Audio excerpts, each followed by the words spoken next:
seems around here every town is a sports town. And why not? Sports were important to us growing up, and we want the same for our kids. To get involved, to compete, because that's how kids learn to lead. And why Farmers Union Insurance supports these programs. They know sports aren't just about building skill and strength, but about building character. Farmers Union Insurance. They don't just protect our community.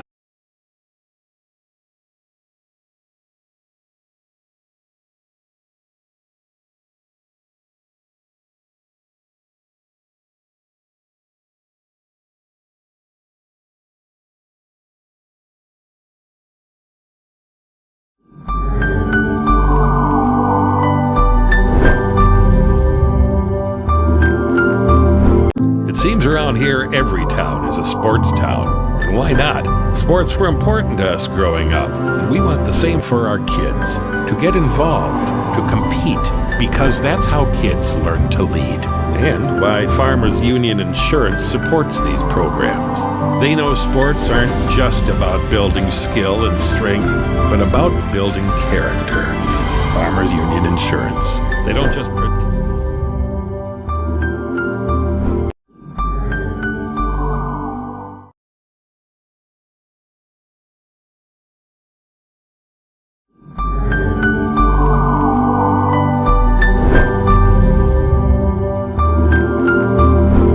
Seems around here every town is a sports town. And why not? Sports were important to us growing up, and we want the same for our kids. To get involved, to compete, because that's how kids learn to lead. And why Farmers Union Insurance supports these.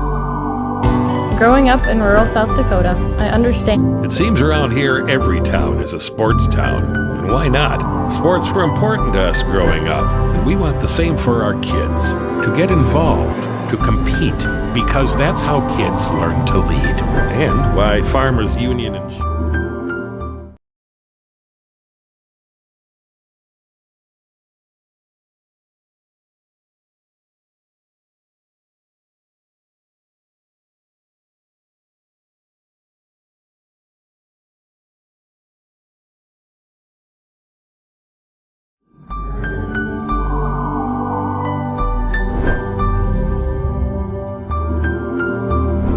It seems around here every town is a sports town. And why not? Sports were important to us growing up, and we want the same for our kids. To get involved, to compete, because that's how kids learn to lead. And why Farmers Union Insurance supports these programs. They know sports aren't just about building skill and strength, but about building character. Farmers Union Insurance. They don't just protect our community, they invest in it. Growing up in rural South Dakota, I understand the importance of electric cooperatives because they give us the power to live and work in any area we choose. They also gave me an amazing opportunity to experience the youth tour in Washington, D.C. I'm currently a student at SDSU, but one of my favorite things in life is coming home to be with my friends and family, especially my little brother Lane. West Central Electric is an important part of my life and our community.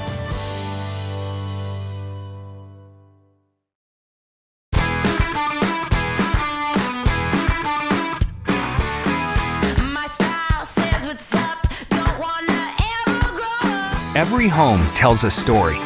Wherever you live, whatever your style, express yourself with Ashley Home Store.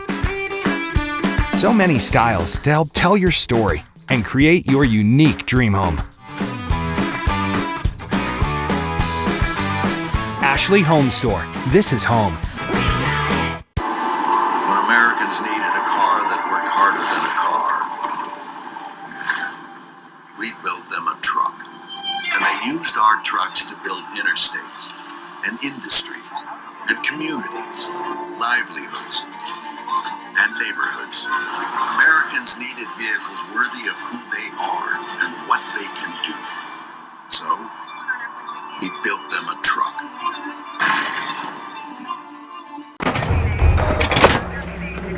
Everyone says they want to change the world. But not everyone will.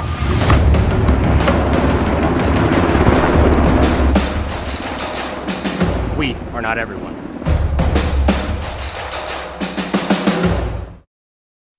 Growing up, Harry K. Ford of Winter has the best inventory and prices around. No matter the brand, we have it, or we will get it for you, and we will always sell below MSRP. Just ask around. We make car buying fun and easy. Those other guys don't do that. Family, friends, and Fords, in that order. At Ashley Home Store, when we say we got it, we really mean it. We've got all the popular styles for every room in your home, as well as some of the highest quality and customer ratings in the industry. Not to mention, we've also got the top mattress brands like Sealy, Tempur-Pedic, and Ashley Sleep, and payroll deduction financing available so you can take time to pay. So come in today and see why your Pierre Ashley Home Store is the top choice for everything home. Hurry in, we're located on South Garfield Avenue in Pierre. This is home. You already saved 8% at Grossenberg Implement, and now you can save 8% again on your John Deere Cornhead gathering chains this week. Make sure your John Deere Cornhead is ready for the 2021 fall harvest. Grossenberg installs it, and you also get a 1-year warranty. Pair it with your farm plan account and no interest, no payment options. You have no reason not to save some green. Come see the parts staff at Grossenberg Implement this week and save 8%. Find them online at grossenberg.com. That's grossenberg.com. Right now is a great time to be planning for the next growing season. Fall fertilizer application can give your crops a strong start in the spring. Because the nutrients available and needed in each field vary, your Agtegra agronomist can help determine your specific nutrient needs and the benefits of applying them now. To optimize your inputs for next year's crop, contact your Agtegra agronomist for details or visit agtegra.com today. The South Dakota Army National Guard helps you get an education and prepares you for life. Joining the South Dakota Army National Guard gives you more than just pride that comes from serving your country. You can earn benefits that help pay for your education and expenses, and you can complete your education while you serve. The South Dakota Army National Guard offers many programs for every type of student, whether you're still in high school, attending college, or working toward a vocational certification. For more information, visit our Facebook and Instagram pages or at nationalguard.com/SD. The Prairie Post C-Store in Presho is located in the heart of central South Dakota. Currently open at 7 a.m. with fresh hot coffee and breakfast sandwiches to get your day started right. Once lunchtime rolls around, you can't beat our homemade hot lunch specials, like our delicious roast beef dinner and everyone's favorite Indian tacos. We feature a different special every day, which are posted on our Facebook page. Next time you're passing through or headed out of town, stop in and stock up for all your travel snacking needs. Proud sponsor of Lyman Raiders and surrounding communities.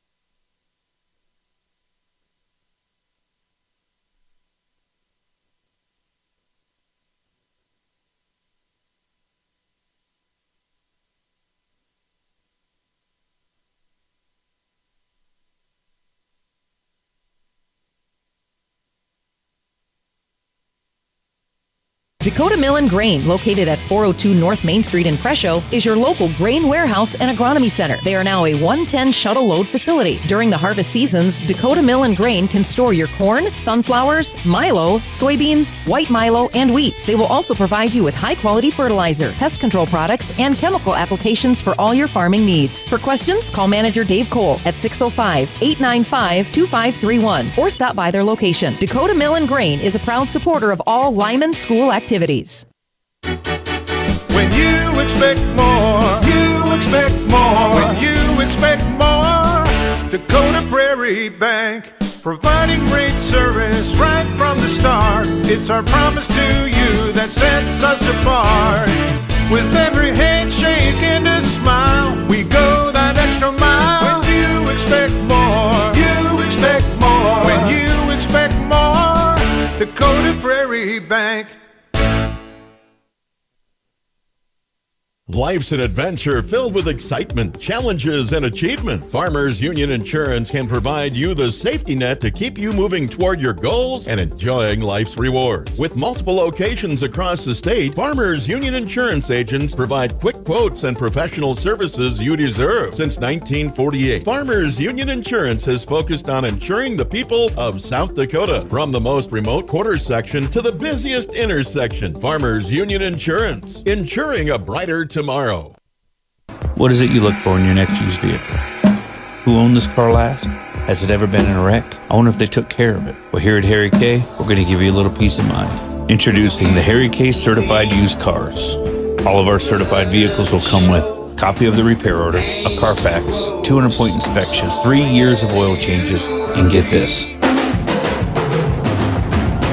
1 full year of bumper-to-bumper coverage. Yep, 1 full year. Now that's peace of mind. Those other guys don't do that. Harry K. Ford. Family, friends, and Fords. Always in that order.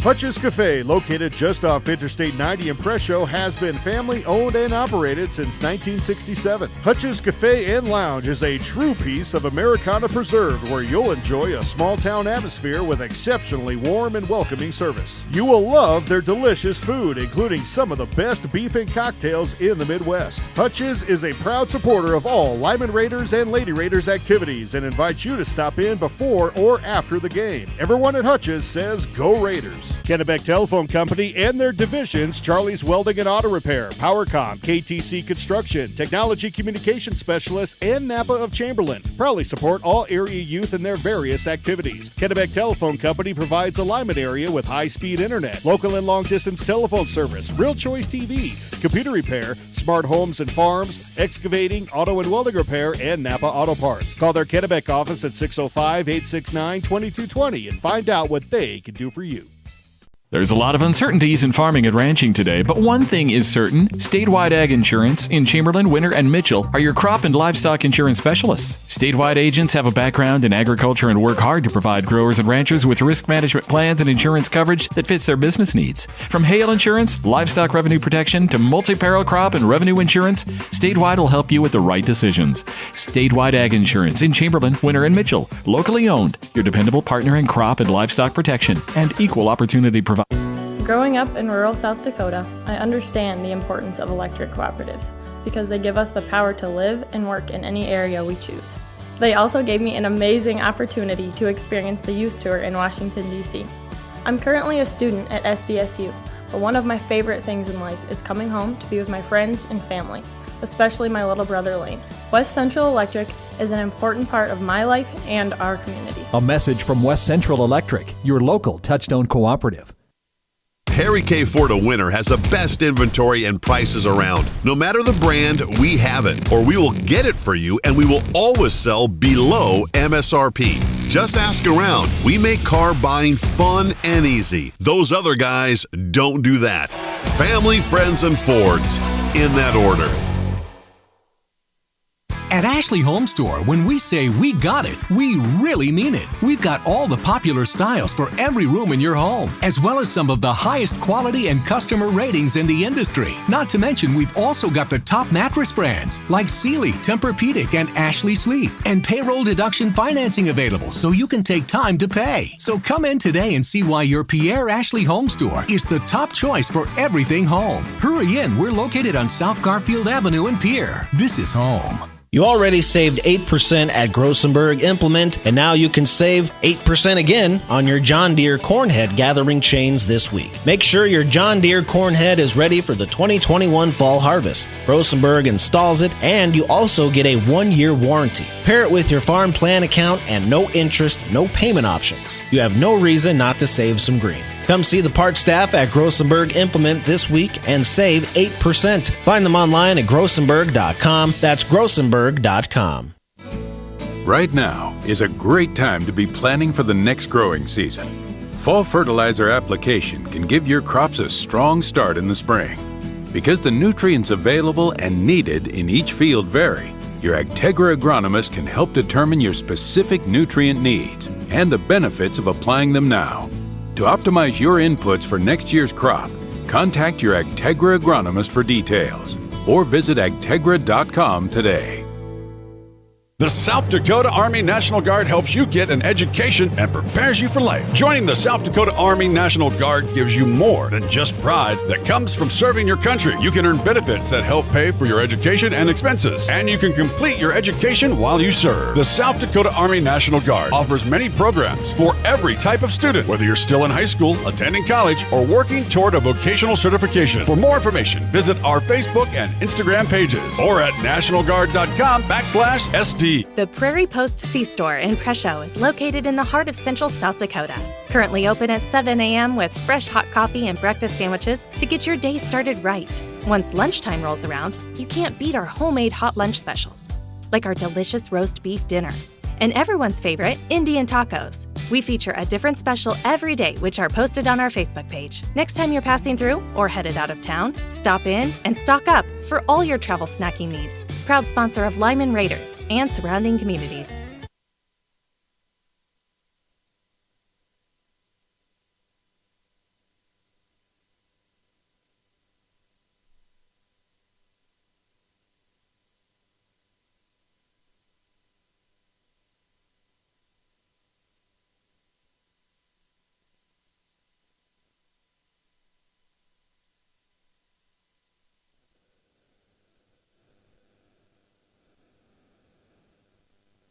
Dakota Mill and Grain, located at 402 North Main Street in Presho, is your local grain warehouse and agronomy center. They are now a 110 shuttle load facility. During the harvest seasons, Dakota Mill and Grain can store your corn, sunflowers, milo, soybeans, white milo, and wheat. They will also provide you with high-quality fertilizer, pest control products, and chemical applications for all your farming needs. For questions, call manager Dave Cole at 605-895-2531 or stop by their location. Dakota Mill and Grain is a proud supporter of all Lyman school activities.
Ladies and gentlemen, I'd like to welcome you to our new Raider gym.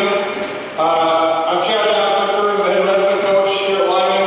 This is my 18th season. I'm also a 1998 graduate of Lyman High School. So we are honored to have you as a guest here tonight, considering all the circumstances and the uncertainty of the season. There's been what feels like a lifetime of changes in less than a year. In order for this season to run as normal as possible, we have to do things that inconvenience us right now. Coaches, fans, players have and will continue to make personal sacrifices to keep our staff, parents, wrestlers, and families safe as we can. So at the state level, we have less than a number of participants in the events we participate in. We've been asked to modify our schedules, adapt practices, and adopt new procedures to do our part to prevent the spread of this virus. So to continue to show your support for these young men and women whose seasons could be taken away at any moment, Lyman School District asks you please follow the CDC guidelines and social distancing to the best of your ability. The Lyman School District facilities masks are required, so we ask that you wear them. If you do not have them, we have them at the front gate. If you're unable to wear one, we'll try to make some accommodations for you. Hand sanitizer is located near the door. And then another spin of newness is this great facility we just mentioned. Despite all the changes, not all of them have been bad. After a few years of planning, a couple years of construction, our school district is happy to present to you the Raider Gym.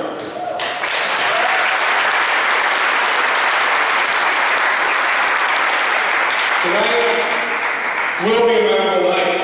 We will witness our first competition, our first match, our first hymn, our first wins, our first round of applauses, and probably the first blown call, probably too, right? So before we begin tonight, we're going to start with a blessing and christening of our new facility. So here's the christening of the Raider Gym. For decades we have competed, we have molded teams and athletes to chase the elusive championship. Some have succeeded, many have failed. The building will nurture and care for Raider Nation through good times and bad, victory and defeat. So we affectionately will call this home.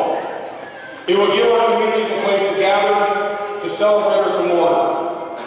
May this building bring our communities together in times of celebration, fellowship, and in times of need. May it bring shelter and comfort when called upon. The mood of Raider Nation can shift from tranquil to celebratory. We ask that the gym be given the strength to house our sons and daughters, the young and old. Where a street once laid here, we now have a foundation and a frame that are strong. Raider Nation now has a place to practice, compete, and work towards betterment of athletics, fine arts, and academics for lifetimes to come. Today, we name this Raider Gym and open the doors to family and friends, opponents and fans, and all that pass through the threshold of the door. To the Raider Gym, we ask that you protect our athletes and students from injury and illness. We ask that your wrestling mats stay soft, our basketball court remain firm, our volleyball nets always be tight, and your concerts always be loud. May your bleachers never be empty. May your laughter and cheers of all that enter stay positive and promote good sportsmanship. To the Raider Gym, to the Raiders vote, to the spirit of competition and camaraderie. I do not have a bottle of wine, but I do have sanitizer, so I will christen this gym.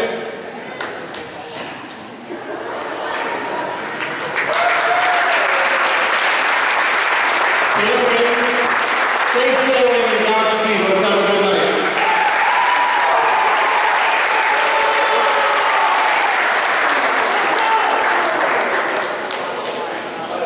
And now, ladies and gentlemen, if you will please stand and remove head cover. The national anthem will be presented by the Lyman Band Singers.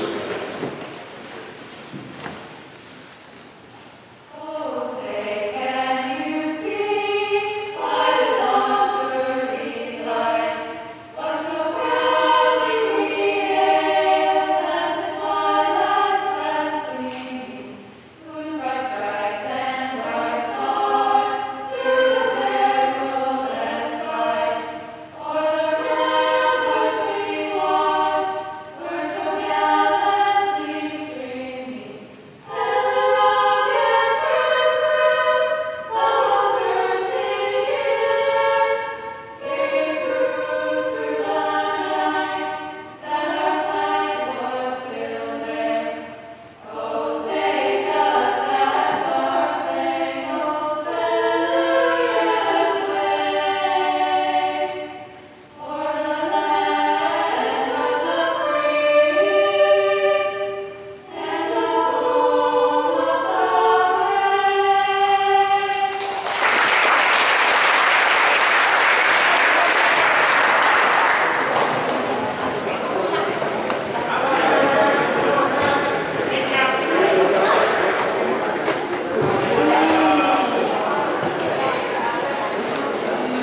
At the 152-pound class for Lyman, Tristan Penny, and for Miller High School, Hunter Brugge.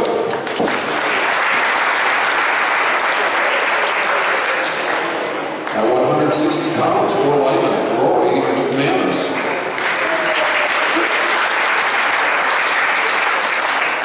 At 170 pounds, Isaac McManus for Lyman, Peyton Coyle and Tate Hoffman for Miller Highmore, and Levi Stover for Stanley County. At 182 pounds, for Lyman, Gunnar Johnson, and for Sylvia Cash Weischer.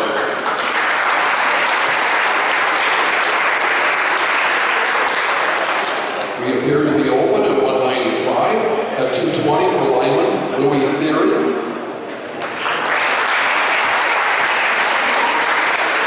And at 285 for Lyman, Demery Hood.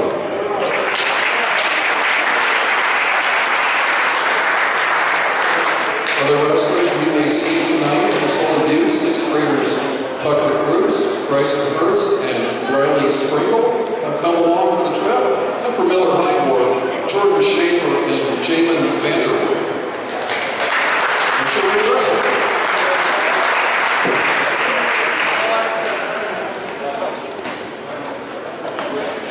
It is a random draw starting weight class tonight. I am informed that we are starting at the 160-pound weight class. On mat 1, we will have Lyman versus Sully Butte. That will be the south side of the gym. And on the north side, mat 2, we will have Miller Highmore versus Stanley County.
Testing 1, 2, check. Test 1, 2. Test 1, 2. Check. We're good. Okay. All right.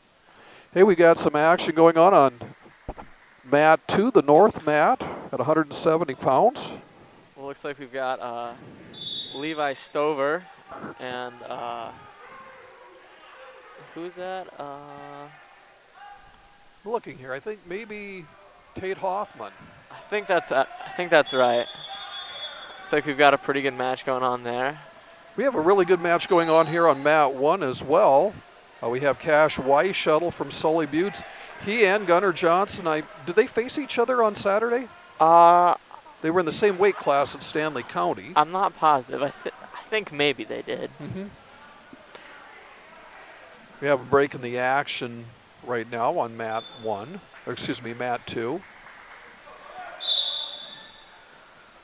Mat 1, it appears that Hoffman has a leg ride in.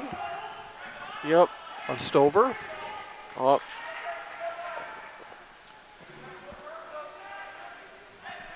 Crab ride, it looks like to me, doesn't it, to you over there? Yep. Looks like a sit-out situation. Mm-hmm. I think Stover over there is trying to build up to his feet. And probably trying here, not to get that potentially dangerous. On mat 2, we're over here with a takedown by Gunnar Johnson. That brings the score to 2-0 with 1 minute and 14 seconds left in the first period. On mat 2, they've gone off the mat. So we're going to have a restart with 17 seconds left. The score there is 2-0. Looks like we're back to it over there. Johnson's got an arm bar hooked up for Lyman on mat 1. Trying to collect that near wrist. Looks like we got a reversal over there on mat 2. And that's right on the last second. We always talk in wrestling about how important it is to score in the last 15 seconds. I've got to believe that the coach has got to be real happy with Stover for picking up those 2 points. Always important to wrestle till the end.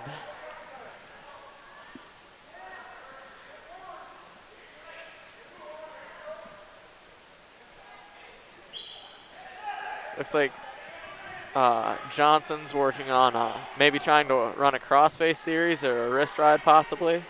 It's also important to keep Weishuttle's hips broke down, and he continues to work on that. But if he doesn't get off that ankle, I'm kind of concerned maybe they might be calling stalling at some point. Possibly. We're down the last 10 seconds here on mat 1. We're looking for a start on mat 2.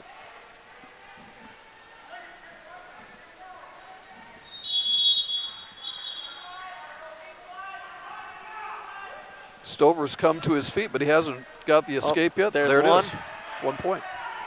Appears that Stover's up 6-2 now.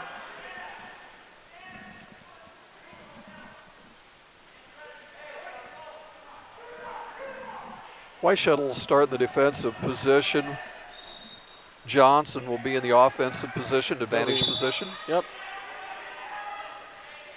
We don't have the clock running. We got bad time on mat 1. They need to get their clock going. Look for a restart on that. Meantime, we're at 1 minute 20 seconds over on mat 2. Oh, looks like Miller Highmore's got another 2 over there, putting us at 4-6. Hoffman with the 2 points. It's shaping up to be really, really a good match over there. We're going to find out if, we've got a correction on the time right now. That's good. Looks like Gunner's trying to run that hammer lock over there. Appears to be. Needs to get a lot of weight onto that shoulder to really secure that. We're off mat over on mat 2. So we're going to get a restart. Stover in the defensive position leads 6-4 in the second period. Looks like Gunner's trying to run a crossface over there.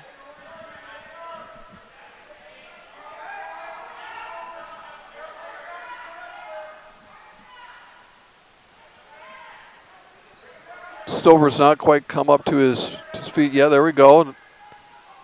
Hoffman needs to get him returned or else he's going to wind up with a stalling call. He's out. Escape 1. That puts us at 7-6 in favor of Stanley County. We have 20 seconds left in the second period. Whoa.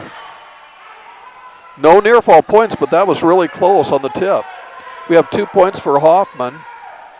The score now is 7-6 in favor of in favor of Stanley. Looking to be a close match. Stover escapes for an additional point. 8-6, and that's the end of the period. Out of time. So we're ready to start the third period over on mat 2. We're also ready to start the third period over on mat 1.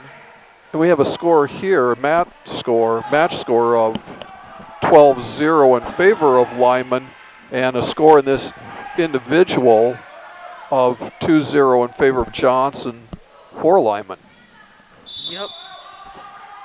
Looks like we've got an escape 1 from Johnson. Off mat. No points scored. We're going to have a restart after just 4 seconds of time elapsed over on mat 2.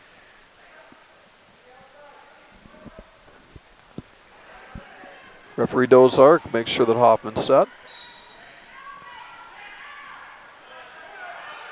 Looks like Gunner's trying to run front headlock, scoring another 2, putting us up to 5-0 in favor of the Raiders. Looks like a heck of a match is going on over there. You saw that Coach Riesel was encouraging his wrestler to stay on his feet and not go off mat. Get another restart here. After about so many times of a guy getting up, a lot of times that top guy decides he'll just give it up and go back to work on his feet. We'll see how this turns out. I wonder if we might see that here. Hoffman's back up to his feet again. There's the escape there it one. is. And we have a minute 34 seconds to determine the outcome of this individual match. Score of 8-7 in favor of Stanley County right now. Shaping up to be quite a match.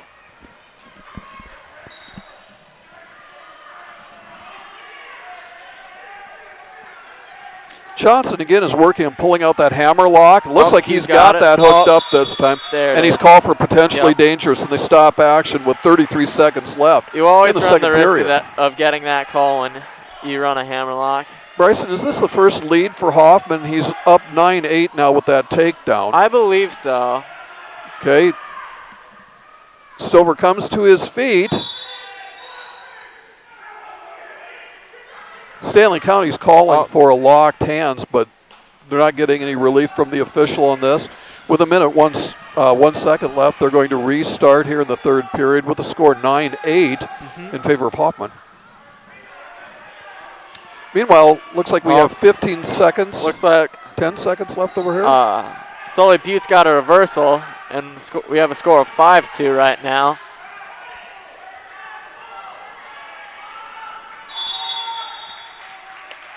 And Gunnar Johnson pulls ahead for the Raiders. And again, if you're looking at this and you can see the scoreboard, it shows Lyman as the guest, but that's because they're in red. And it is Johnson with the 5-2 decision win. That's a 3-point decision win. This is looking to be an awfully close match here on Mat We're down 2. to the last 30 seconds, and Hoffman's got a leg in. Stover's trying to come to his feet. I'm wondering how long official Dozark's going to stay with this. There he goes. We return to the mat. We're down the last 10 seconds. Nice move by Hoffman to get back around behind. We're going to see this one finish out. There's 5 seconds left. This could be it. Looks like Hoffman. Oh, we got a stalling warning at the very, very end of the match. Time has elapsed. I think, though, they might be putting 1 or 2 seconds back on the clock. We'll see. Yeah, I believe that's correct. I believe they'll be adding a few seconds. The scorekeeper is showing 2 fingers, so I'm guessing there's 2 seconds on the restart. This is dangerous territory right here. Absolutely. Anything can happen in a very small amount of time. So all eyes are on the restart with 2 seconds left. And that's time. I think Stover was probably hoping that he'd get a locked hands maybe on that. You notice that Hoffman was very careful to make sure that he did not get his hands locked. So that's a 3-point decision in favor of Miller Highmore over on Mat 2. It looks like we go now to the lower weight classes. Seems that we have a lot of opens here. We do, and it looks like we just had Collins pick up a forfeit at 113. This is Easton Robbins. It's going to pick up a forfeit at 120 pounds for the Raiders. And next we have Kellen Griffith again. This is kind of a parade of forfeits here. His hand is raised. Lyman is open at 132. Sully Buttes has Eli Hertz. I wonder if maybe they'll be bumping him to wrestle Mowry at To wrestle with 138. Mowry. They might, or they may work an exhibition afterwards or something to that. Oh, no, Nope, it looks like they're going to go with Chase Yellowhawk here at 138 to face Mowry. So oh, okay. We'll see how that goes. Meanwhile, it looks like we have a forfeit accepted, and I assume that was 106 pounds. But they're not showing us the weight class over on Mat 2. I believe that's correct.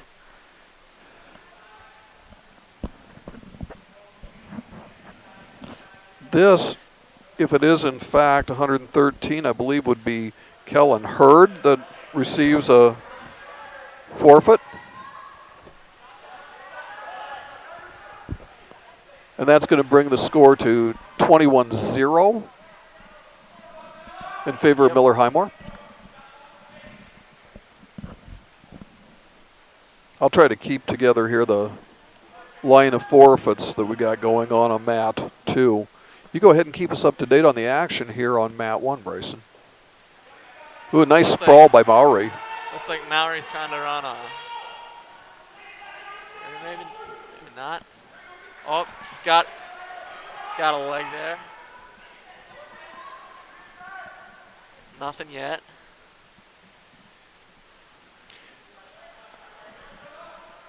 Now, I'm not sure exactly what we're going to do here, but it looks like at 120 we're open, so Stanley County is going to send Hayden Rocco up to receive the forfeit, and then I would assume... come to his feet, I think. Looks like he might. Oh, we're going to have... for 2. Putting the Raiders up at 2-0. This is Hayden Rogo for Stanley County receiving the forfeit. Oh, that'll bring the score to 21-6 over on mat 2. Oh.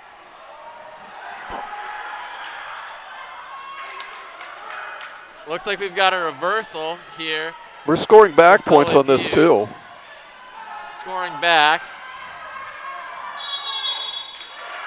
And Yellow Hawk Mowry, it seems, comes up with the pin here and puts Sully Buttes on the board. Team score right now is 6 for Sully Buttes, 51 for the host team, Lyman.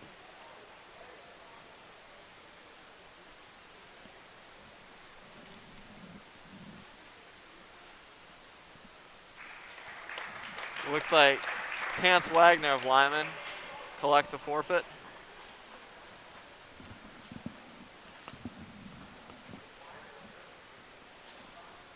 And Tristan Penny of Lyman collects a forfeit.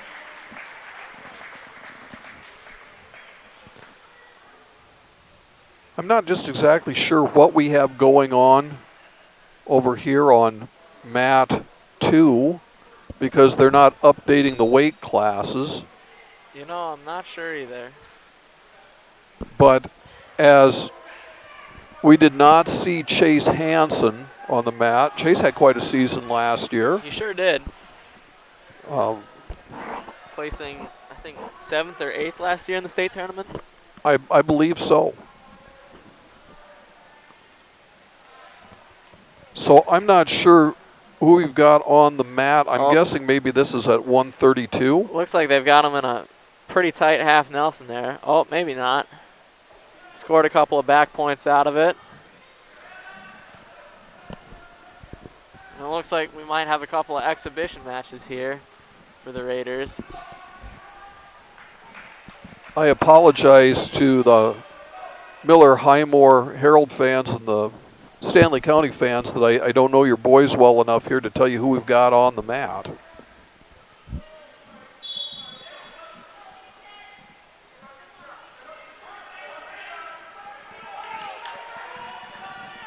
That was very close. Looks like we have a 2-point near fall. What do you got over there on the exhibition? We've got Robbins, and I'm not quite sure who that is from Sully Buttes, because I know they've got about 4 6th graders here. Looks like Robbins just scored a nice 2-point takedown. I wonder if that maybe is an Eli Hertz. He's listed at 132 pounds for him, and maybe they're going to have an exhibition. That looks about right. He's driving in pretty hard on that double.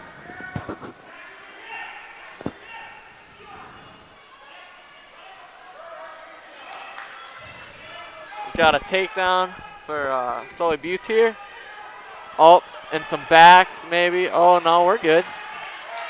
Oh, we got some back points coming out here. Robbins needs to try and fight that arm through to get out, but might have that pretty tight. That looks pretty tight. Tell. Hope that he's been working on his bridging in practice. I think they have been working that a little bit in practice, working on fighting off the back a bit. Couldn't quite get out, though. That looks pretty tight. Sully Buttes will get another win Easton's there. a relative novice to this. He wrestled in AAU wrestling, and then this is the first year with the varsity program, I believe. Yup, he had a brief period apart, but he's back to it, and you applaud him for it, correct? Yeah, absolutely. Takes a lot to come back and start in a program, especially at the varsity level.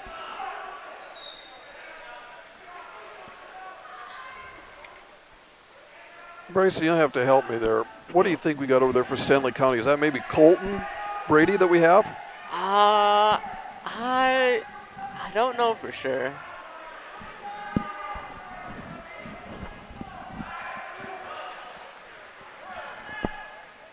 Well, I know that this is not Gunnar Bruggeman that's on the map. I don't think so, no. Hold on. I think that's maybe Peterson. I would guess maybe that would look right. Those are 138 pounders, and I would guess that's about where we're at in this competition. Peterson and Brady, I think. I think you're right on that. Oh, and on mat 1, it looks like we've got another Solid Buttes wrestler, and I think that's Jimmy Biggers. It is indeed Jimmy Biggers. Jimmy, again, a rookie to the sport. Is new to this sport. Looks like Solid Buttes might have him in kind of a tight hold there. It does indeed.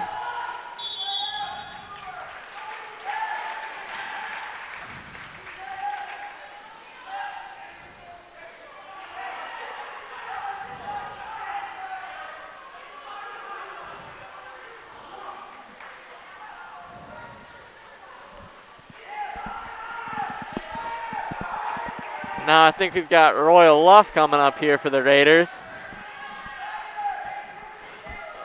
I believe a 6th grader who's been in the varsity room a few times this year. And another young fellow from Sully Buttes. Should be a good match.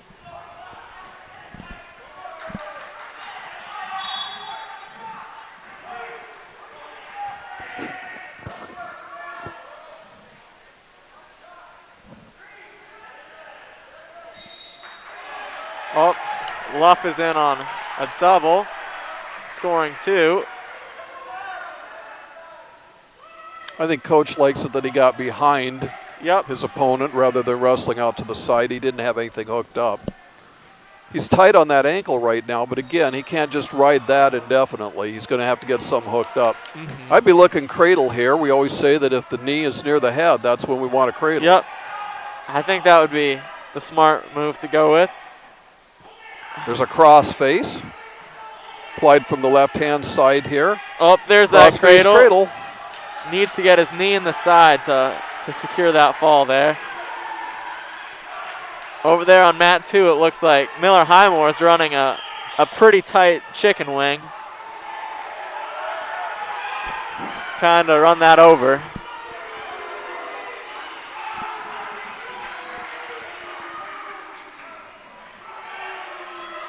He needs to get his bottom knee in that side if he wants to finish that pin over on mat 1. Nope, but he's got some back points and back to work. Well, Bryson, I got 2 lists here, and the one did not have Gunnar Bruggeman on it. They have him listed at 145. Is that Gunnar Bruggeman out there? It could wrestled be. with him a time or two.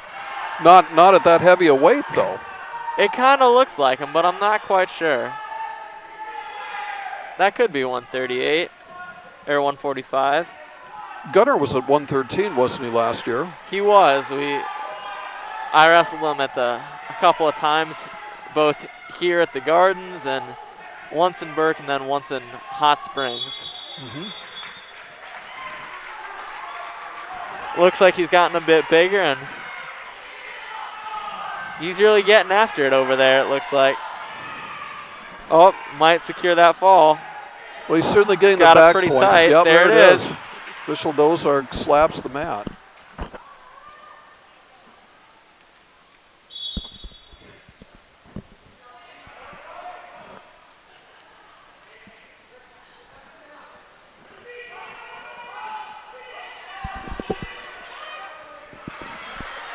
Well, now the boy with the red hair, that I know is the older Bruggeman boy, Hunter. Yep, that's Hunter. And he was at 152 last year, and it looks like he's at 152 this year again. So I think that's correct. It looks like we can expect some pretty solid performances from him this year, I would think. But it looks like he's just going to get a forfeit tonight.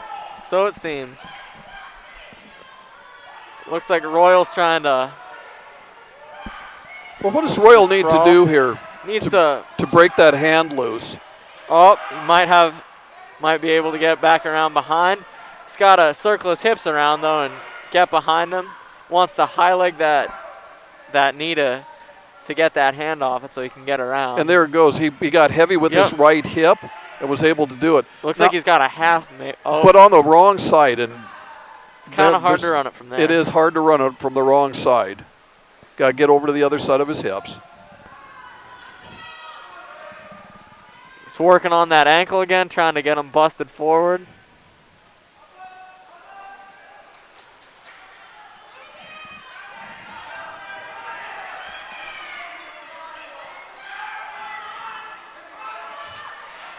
Oh, he's got him on his back now.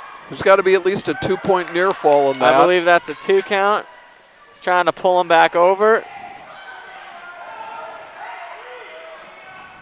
Official continues to count near fall points. Looks like we're holding 3 points on this near fall. Looks like he's got a couple of back points. Short time. He's got to watch here, post with his head so he doesn't get flipped over. About had it. Also about got flipped over there. You do got to be careful about that. You are right. Shows a score of 15-0. I would guess that's a tech fall. That should be the end of this competition. I would think so. Okay.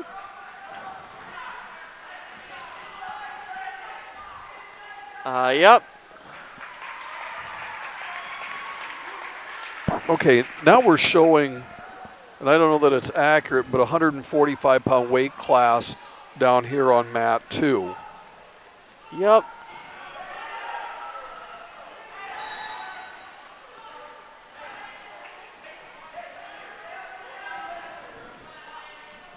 But that can't be right. These are smaller, lighter guys. Yeah, I'm not sure if that's correct. That looks kind of like Trey Frost, I was thinking maybe.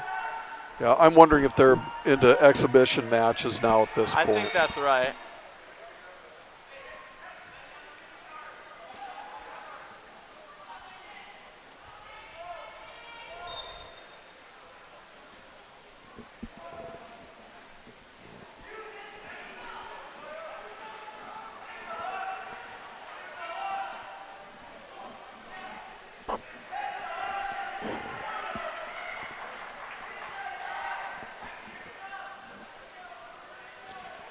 Bryson, while we have a little bit of a break in the action, you had kind of an exciting summer, didn't you? Before going to college, what'd you do with yourself?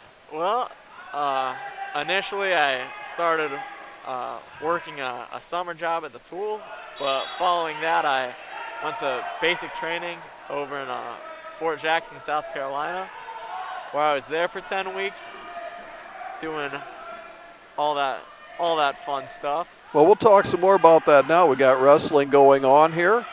This is Jimmy Biggers again for Lyman in a exhibition match. I think Jimmy needs to take a lesson from varsity wrestler Tance Wagner about using those hands, right? I think that's correct. Tance is known to have some of the strongest hands on the team and can really control other wrestlers with doing that, and I think that would benefit Jimmy a lot. Let's see if Jimmy can get himself bridged out of this. Looks like that's pretty tight, but... Yeah, it looked pretty tight. Well, nice try, Jimmy. And again, this is a young fellow that's just getting started. Jimmy had an older brother who was kind of a late starter in the sport, too. He kind of turned out okay, didn't he? Sure did. Jaden was a heavyweight for me for, a handful of years. And he placed at the state tournament. We were all pretty excited when he placed at the state tournament my sophomore year, or what would have been his junior year, back in, I think, 2018 would have been that year. Well, sure exciting. Got sixth at 285. We were all pretty excited about it when it happened. He was one of the only wrestler from Lyman who placed at state that year. I don't think that's right. I think Shiloh Mowry placed that year, too. That was on Rapid City, wasn't it? Nope, Shiloh placed the year after that. Oh, it was the year after that. Oh, sure, it was 2019. Okay. Well, thanks for saying the record straight on that. Yep. Looks like we have another exhibition here. I know this is Braden Oldenkamp that's going to wrestle for us. Yep.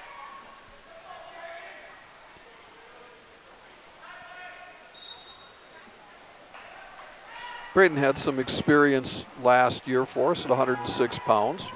Yep, Braden. I don't think he was 106 pounds last year. He looks no, like he's all of 106 pounds this year. Oh, yep, he's been back in the room. He got stuck in a quarantine actually, but at the beginning of the season, and he's back at it now and looks pretty darn tough. And well, that was a good-looking takedown. Working on getting that weight off lately, and sure has paid off because looks like he might have a pretty good season. Looking pretty tough. Well, he's strong, and I really like the way he's not on his knees. He's putting a lot of weight on his opponent, working those hands over real hard. Yep. So he's trying to stack something up here.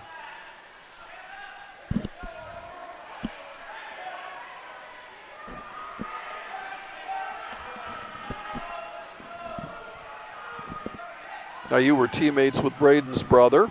Yep. Tyrone was another wrestler who was on our team for all of his high school career when he came to Lyman and went to state with us 2 times, and it was a lot of fun getting to compete with him. I think he's at college now at Mitchell Tech.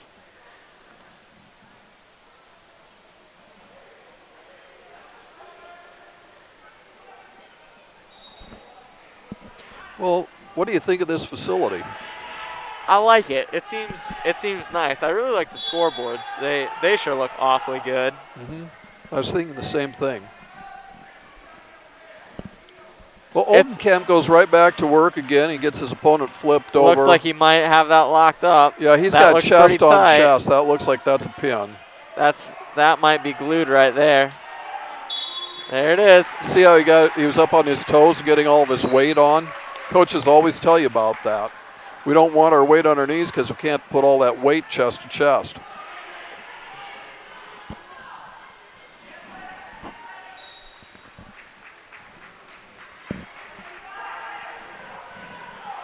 Well, another one of the features of tonight, this is Parents' Night. Oh, yep, that is correct.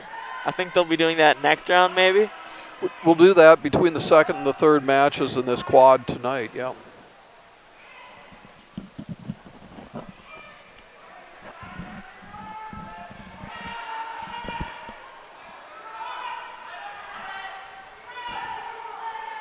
Looks like that's a pretty tough match going on over there between Miller Highmore and Stanley County.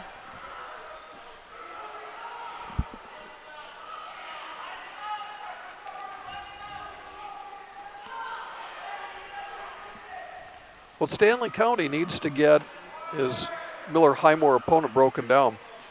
One thing, if you're watching the live stream right now, you see that they're going to clean the mats between every kind of effort that we can make in terms of mitigation of this COVID virus. We are trying, as is the wrestling community. We very much would like to keep wrestling a reality throughout this 2020-21 season. You can see that they're cleaning the mats over there on mat 1. They're starting to sanitize and get stuff ready for round 2 in the duels. Where who will Lyman be facing next? Miller Highmore, is it? It shows that we're Miller Highmore Herald. Yeah, next. Yep, that should be a pretty good matchup. Let's just take a quick moment here.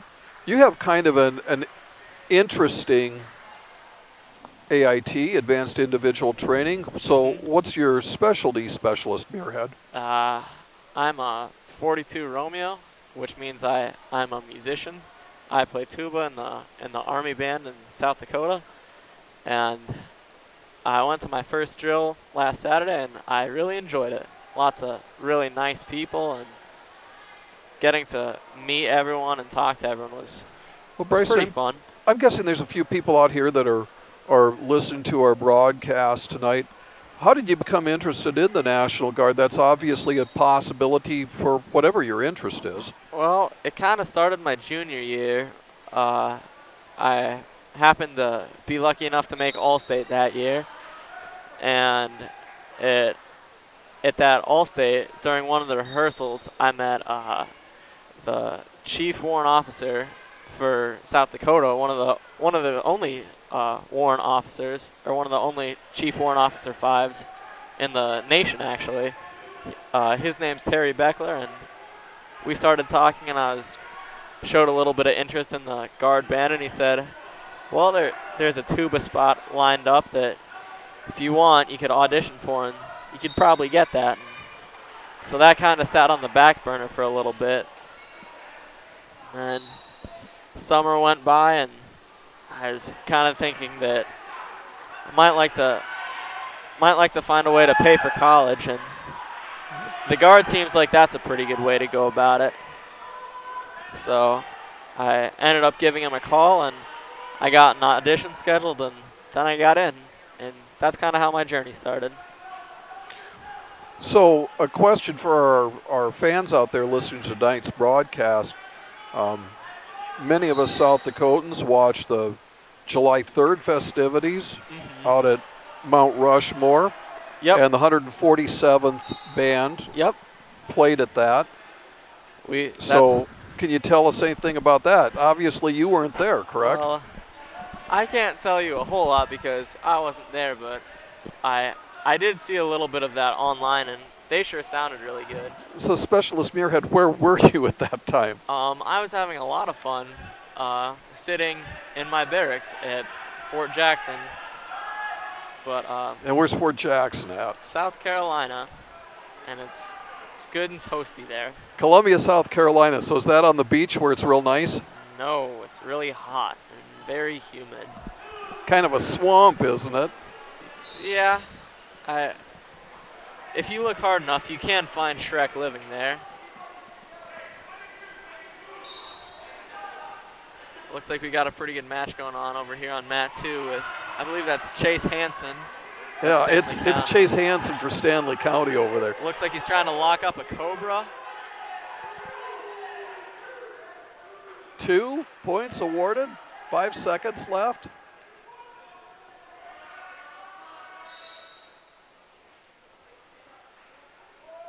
So I'm trying to make heads or tails out of this. Who is he wrestling? I am not quite sure.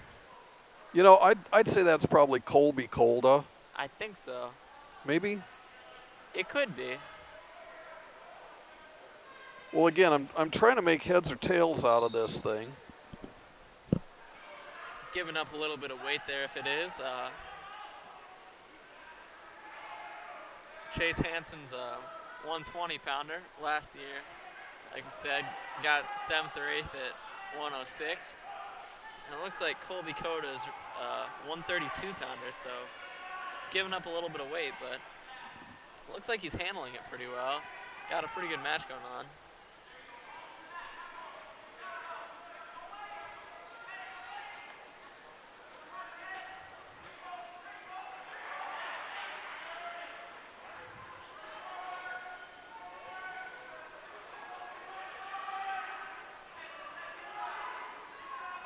So, Bryson, going back to this thing with the guard, I know that the fellow that gave you a ride to Sioux Falls from whence you departed to go down to Columbia, South Carolina in basic training, their neighbor next door here to the east, Max Donovan. Yep. Of course, Max is quite a wrestler himself. Yep, Max, I don't know all the details about his career, but I know that 2018 he won a state championship at 113 in the 8-weight class over at Chamberlain.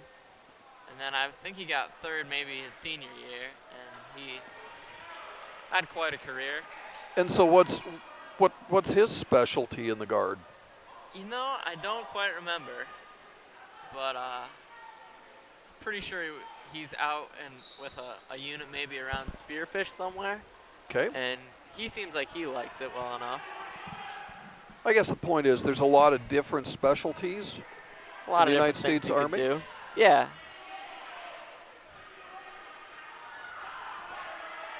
You talked about benefits. What are some of the benefits that you have being in the Guard? Well, you have really good insurance, like life insurance and health insurance for one. you can have some housing benefits where like they'll actually pay for your house, and that's kind of nice. Obviously the salary's not too shabby. Make a little bit here and there, I guess. And how about in terms of your post high school academic pursuits? Very beneficial for anyone who's trying to go to college. If you're in the National Guard, they'll fit about 75% of the bill. So it's pretty awesome. It's a nice way to go through college without having too much debt. And probably a few grateful parents, right? Absolutely. Yeah. Definitely makes life for them easier. So Bryson, you mentioned Dr. Terry Beckler. Yep. And Northern State University. So where are you headed to college? Just there, Northern State University. And what do you plan to study? Plan on pursuing a bachelor's in international business. And I think I'll like that career. I'm hoping that I'll get to do a good amount of traveling with it and see a little bit of the world while I'm at it. That sounds like a pretty good deal. Yeah, I like it. This is really a fine match that we have on mat 2. The score right now, if you're got a lot going on. If you're taking a look at that, we're at 3-4 right now. Got a very close match going on. Chase Hansen is leading by 1 point. Now 2. Now Putting 2. The score at 3-5. We got 45 seconds left. Hansen's in on that double. He needs to. I think what he's trying to do is shoot through. Oh, looks like he's got another 2. There's the 2 points right there. This has been a fantastic exhibition match. Looks like it could. That could be the way it goes, but as you know, there's always time left in wrestling. Well, last 15 seconds. We always talk about scoring in the last 15 seconds. But I think this one's going to be in the books directly. Pretty good match. It is a good match. It's not going to affect the team score because this is wrestled in the exhibition format, but an awfully good match. Well done. Yep.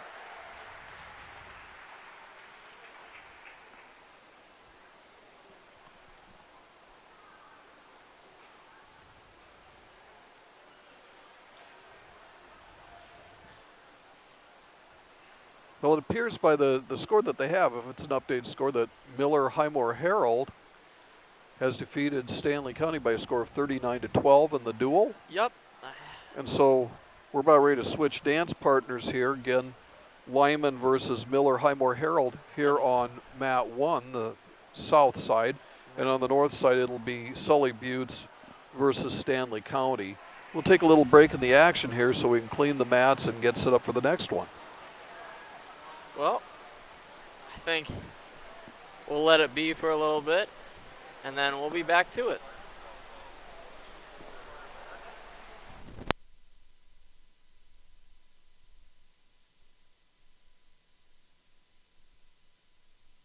When you expect more, you expect more. When you expect more, Dakota Prairie Bank. Providing great service right from the start. It's our promise to you that sets us apart. With every handshake and a smile, we go that extra mile. When you expect more, you expect more. When you expect more, Dakota Prairie Bank. Life's an adventure filled with excitement, challenges, and achievement. Farmers Union Insurance can provide you the safety net to keep you moving toward your goals and enjoying life's rewards. With multiple locations across the state, Farmers Union Insurance agents provide quick quotes and professional services you deserve. Since 1948, Farmers Union Insurance has focused on insuring the people of South Dakota. From the most remote quarter section to the busiest intersection, Farmers Union Insurance, insuring a brighter tomorrow. What is it you look for in your next used vehicle? Who owned this car last? Has it ever been in a wreck? I wonder if they took care of it. Well, here at Harry K, we're going to give you a little peace of mind. Introducing the Harry Case Certified Used Cars. All of our certified vehicles will come with a copy of the repair order, a Carfax, 200-point inspection, 3 years of oil changes, and get this, 1 full year of bumper-to-bumper coverage. Yep, 1 full year. Now that's peace of mind. Those other guys don't do that. Harry K. Ford. Family, friends, and Fords. Always in that order. Hutch's Cafe, located just off Interstate 90 in Presho, has been family-owned and operated since 1967. Hutch's Cafe and Lounge is a true piece of Americana preserved, where you'll enjoy a small-town atmosphere with exceptionally warm and welcoming service. You will love their delicious food, including some of the best beef and cocktails in the Midwest. Hutch's is a proud supporter of all Lyman Raiders and Lady Raiders activities and invites you to stop in before or after the game. Everyone at Hutch's says, "Go Raiders." Kennebec Telephone Company and their divisions, Charlie's Welding and Auto Repair, PowerCom, KTC Construction, Technology Communication Specialists, and Napa of Chamberlain proudly support all area youth in their various activities. Kennebec Telephone Company provides the Lyman area with high-speed internet, local and long-distance telephone service, Real Choice TV, computer repair, smart homes and farms, excavating, auto and welding repair, and Napa Auto Parts. Call their Kennebec office at 605-869-2220 and find out what they can do for you. There's a lot of uncertainties in farming and ranching today, but one thing is certain. Statewide Ag Insurance in Chamberlain, Winter, and Mitchell are your crop and livestock insurance specialists. Statewide agents have a background in agriculture and work hard to provide growers and ranchers with risk management plans and insurance coverage that fits their business needs. From hail insurance, livestock revenue protection, to multi-peril crop and revenue insurance, Statewide will help you with the right decisions. Statewide Ag Insurance in Chamberlain, Winter, and Mitchell. Locally owned, your dependable partner in crop and livestock protection and equal opportunity provider. Growing up in rural South Dakota, I understand the importance of electric cooperatives because they give us the power to live and work in any area we choose. They also gave me an amazing opportunity to experience the youth tour in Washington, D.C. I'm currently a student at SDSU, but one of my favorite things in life is coming home to be with my friends and family, especially my little brother Lane. West Central Electric is an important part of my life and our community. A message from West Central Electric, your local Touchstone cooperative. Harry K. Ford of Winter has the best inventory and prices around. No matter the brand, we have it, or we will get it for you, and we will always sell below MSRP. Just ask around. We make car buying fun and easy. Those other guys don't do that. Family, friends, and Fords, in that order. At Ashley Home Store, when we say we got it, we really mean it. We've got all the popular styles for every room in your home, as well as some of the highest quality and customer ratings in the industry. Not to mention, we've also got the top mattress brands like Sealy, Tempur-Pedic, and Ashley Sleep, and payroll deduction financing available so you can take time to pay. So come in today and see why your Pierre Ashley Home Store is the top choice for everything home. Hurry in, we're located on South Garfield Avenue in Pierre. This is home. You already saved 8% at Grossenberg Implement, and now you can save 8% again on your John Deere corn head gathering chains this week. Make sure your John Deere corn head is ready for the 2021 fall harvest. Grossenberg installs it, and you also get a 1-year warranty. Pair it with your farm plan account and no interest, no payment options. You have no reason not to save some green. Come see the parts staff at Grossenberg Implement this week and save 8%. Find them online at grossenberg.com. That's grossenberg.com. Right now is a great time to be planning for the next growing season. Fall fertilizer application can give your crops a strong start in the spring.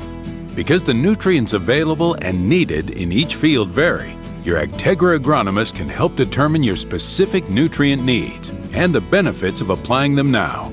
To optimize your inputs for next year's crop, contact your Agtegra agronomist for details or visit agtegra.com today.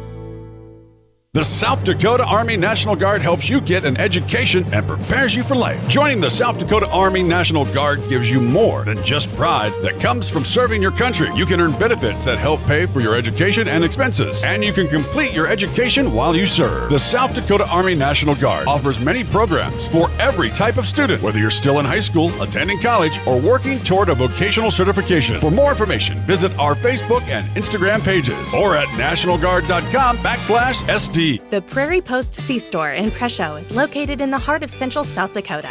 Currently open at 7 a.m. with fresh hot coffee and breakfast sandwiches to get your day started right. Once lunchtime rolls around, you can't beat our homemade hot lunch specials, like our delicious roast beef dinner and everyone's favorite Indian tacos. We feature a different special every day, which are posted on our Facebook page. Next time you're passing through or headed out of town, stop in and stock up for all your travel snacking needs. Proud sponsor of Lyman Raiders and surrounding communities.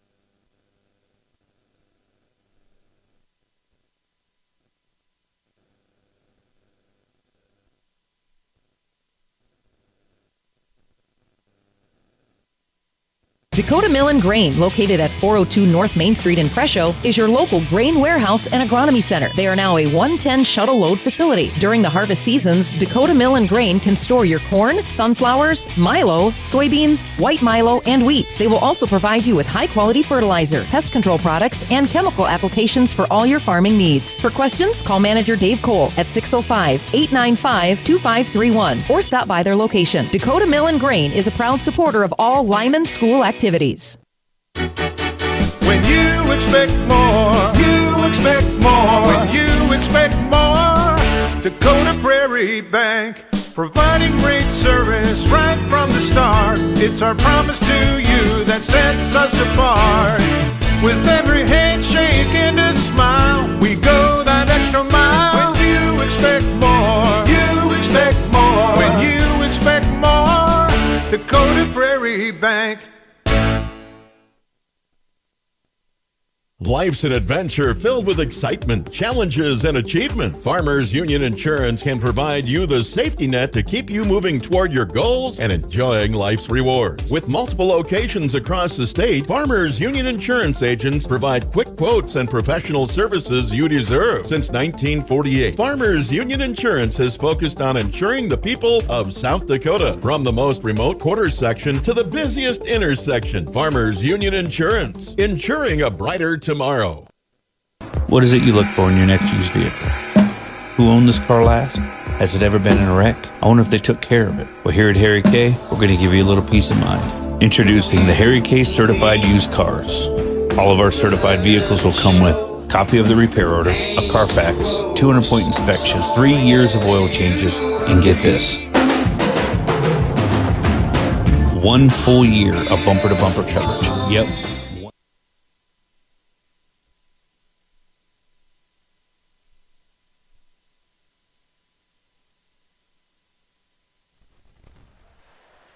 Hello? Yeah. Good? Yep. Looks like we're about ready to get started here with round 2. As we've got it here on the south mat 1 that we'll refer to it as, we have Miller Highmore Herald versus the host team Lyman. And we'll have Sully Buttes versus Stanley County on the north mat 2.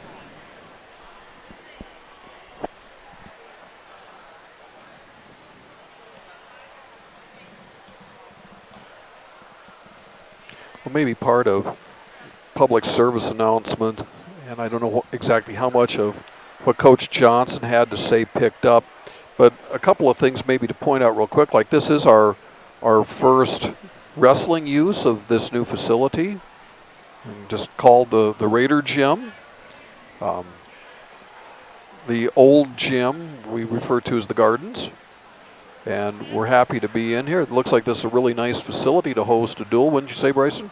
Yeah, I like it a lot. It really fills out the room a lot, and there was always a lot more space in the Gardens. However, that's probably because usually we didn't have 4 teams. Usually we just wrestled 2 triangulars. So right, it's a nice change. We have all the seating over here on the east side, as you can see, because our cameras are on the east side. The west side, there are no bleachers over there. And it makes for kind of a nice setup as far as not being quite as spread out for a duel, although the other part of that public service announcement is Lyman School District, Board of Education, administration has made all efforts that we can at mitigation and try to keep our school as COVID-free as we can. Yep. And you will notice that most of the people in the gym tonight, if you get a look at them, are indeed masked, as has been requested. And we're glad to see that. It's so important for all of us to try to keep our activities going on throughout the winter. And the CDC advises us that the winter may be the harshest part of this pandemic. So we're trying to be safe as we can be and still allow our students to participate in the activities that they so much enjoy and that make our schools, I guess in many ways, the personality of our schools. It's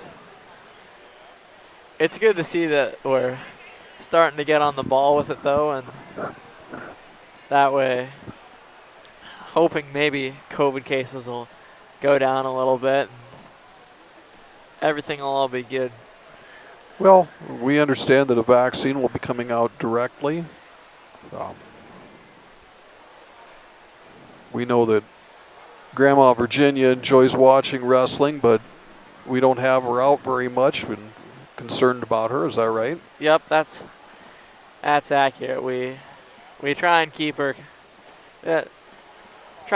as far from coronavirus as we can by limiting where she needs to go and whatnot. Well, the real target, it seems like, in many of the cases of mortalities with this coronavirus is with our older citizens, and so we do the best job we can.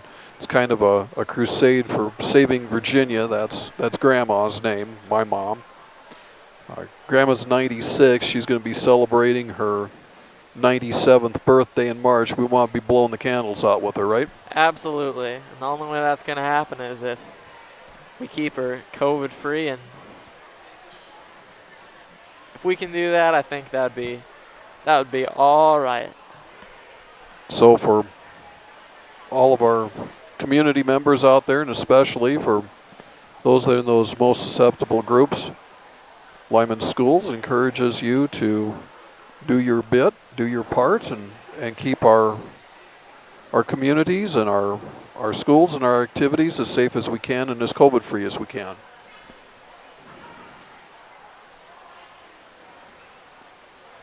Well, moving on from there, I guess we've talked about some odds and ends of things. You talked about Chief Warrant Officer 5 Terry Beckler. Yep. And Dr. Beckler teaches percussion at Northern State University. I think an interesting couple of points with that. I actually supervised Dr. Beckler's student teaching at South Dakota State University back in 1990. And his wife, Susan, played in the bands at South Dakota State University while I attended college there. So I know his wife, and his daughter participated on one of the South Dakota Music Ambassadors tour. Now, were you on that tour with her, or was she the next 2 years later? I'm not 100% positive. I know that his daughter Lindsay is also in the guard band. She plays numerous instruments, but her primary is horn. And naturally, she's obviously very talented. We actually got the privilege of having Dr. Beckler come in, and he was playing one of the percussion instruments in a few of our pieces. What's the box called that some people play, Dad? The one that you sit on? Oh, that beatbox? Yeah. Fun. Yeah, he was playing on one of those. Oh, cajon. That's Okay. what it's called. So about a guard rehearsal, I would have guessed those maybe look a little bit different in a pandemic too. You said you attended your first guard drill, and you obviously practiced. Did you have the whole group together, or were you more like in a sectional format, smaller groups? It was in smaller group formats. I think we thought we were planning on having concert band, but we just stuck to more smaller ensembles and that sort of thing. Usually smaller ensembles tour a lot more than larger ensembles do anyway. In addition to fewer people means easier mitigation. I think you said you played some quite interesting tunes there. In case someone might be interested in guard band, what were some of the things you mentioned? Some. We played a lot of stuff. We played the. Nope, good to go. Need anything for concession? Need anything? Just don't lock up my sweats, my top.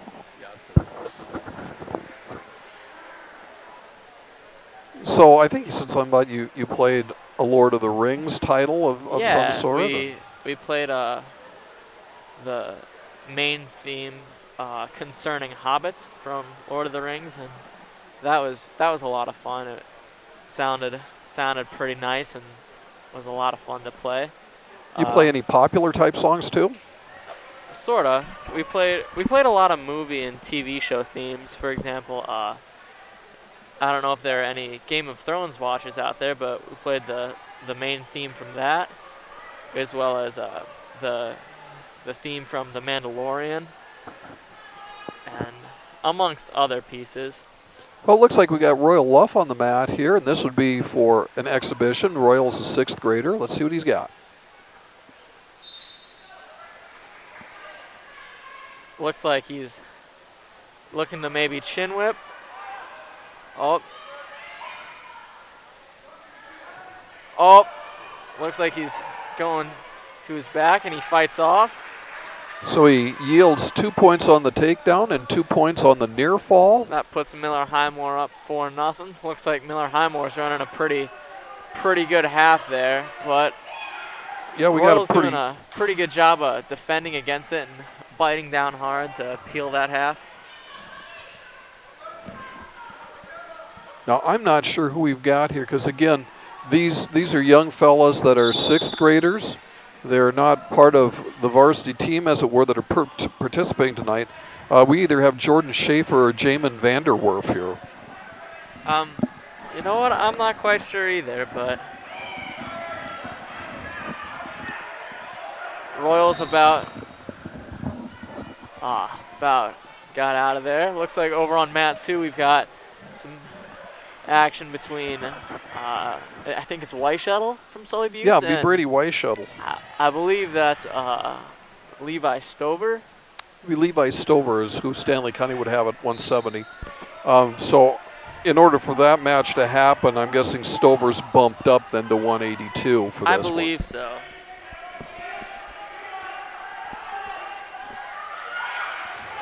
Well, and Levi's another one that's considerably larger than last year. Last year he wrestled, I know, with Tyrone Oldenkamp for Lyman. And then 52. Yeah.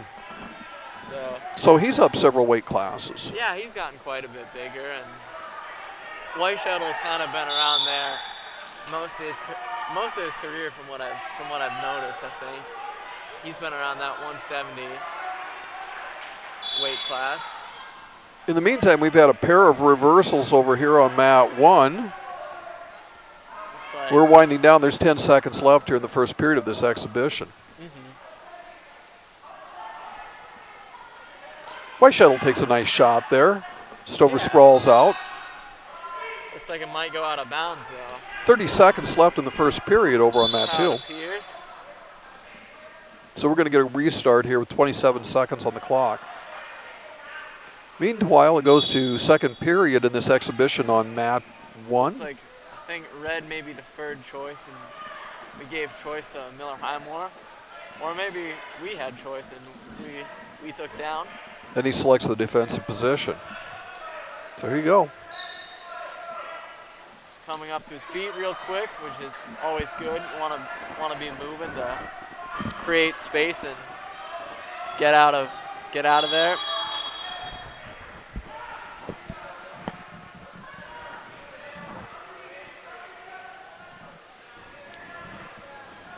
Meanwhile, we go to the second period scoreless. Stover's going to take the defensive position. White shuttle covers. And we're now underway in the second period. Stover comes to his feet, kind of trying a reverse lift here of some kind.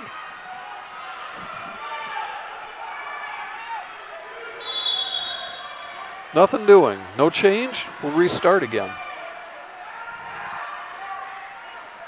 Oh, looks like Miller Highmore's trying to run a half Nelson there. There's the near fall points. Ooh. Meanwhile, Don't think on mat it's too 2, tight yet. Stover comes to his feet. He's in a facing position. This ought to be 1 point. 1 for the escape. Miller Highmore's looking to tie something up to block up the fall, but Royal fights to his belly, and now he's basing up.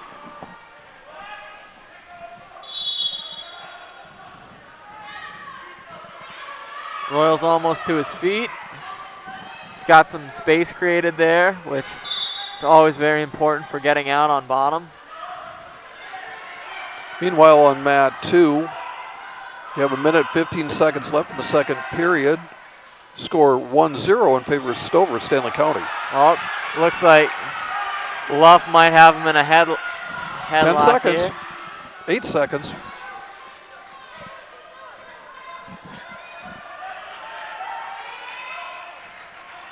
Time, and we have a match score of 4 to 13 in favor of Miller Highmore. Miller Highmore is up at this point.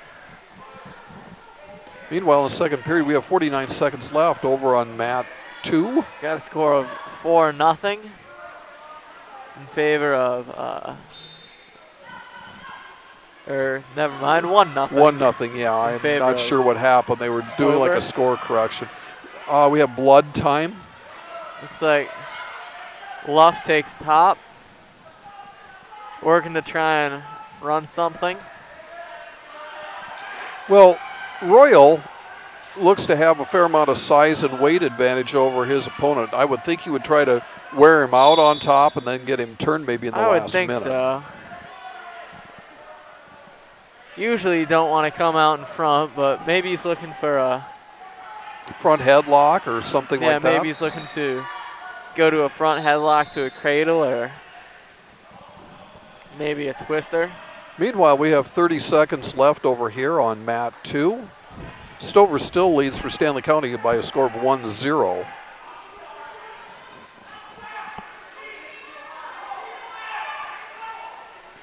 Meanwhile, caution. Yeah, caution. Official's going to correct Royal on how he's set up here. It looks like he's saying you don't have your hand on his navel, you have a tight waist in. So we restart. Royal needs to run a half there. We have 2 seconds left on mat 2. Run a power half there. He's really got to push that head down hard if he wants to get that. And also he needs to get out to the correct side. He needs to come over here. There it is. Oh, he's got to trying to maintain that good hip control. Doesn't want to be on that side though if he's going to run that. There he goes. Now he's on the right side. Oh, looking like Stover has White Shuttle in considerable trouble over there on mat 2. There we go. About had a reversal there from Miller Highmore. It appears that Stover has achieved the pin. Less than 30 seconds remaining. And so in a time of trying to 4 minutes and 17 seconds, Stover is the victor by pin. Score of 14-4 now with 15 seconds left. It's a nice thing about wrestling. This match is not over. A pin wins. Yep.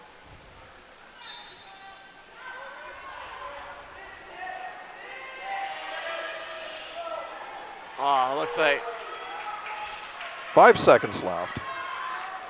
Will's got taken down there. Well, I'd say that was a pretty scrappy performance. Very, very scrappy. Good way to start a duel.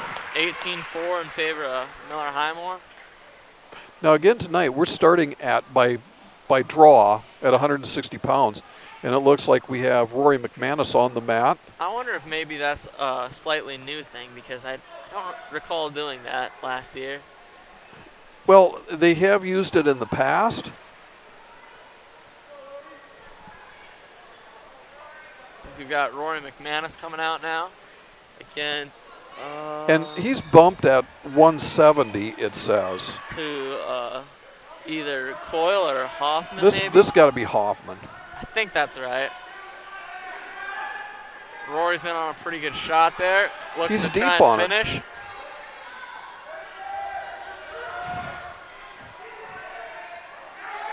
Nice back trip There we finish. go. Hasn't got two yet. There Yeah, it he is. has. Got two, and it's a roll around, and this is a reversal two right away. It's a scrappy match. Rory's given up quite a bit of weight. Hammerlock. McManus got his hips up, but it looks like he's got his back turned. He's going to really need to bridge here. Looks like Rory's bridging pretty hard there, trying to get out. But he's given up quite a bit of weight.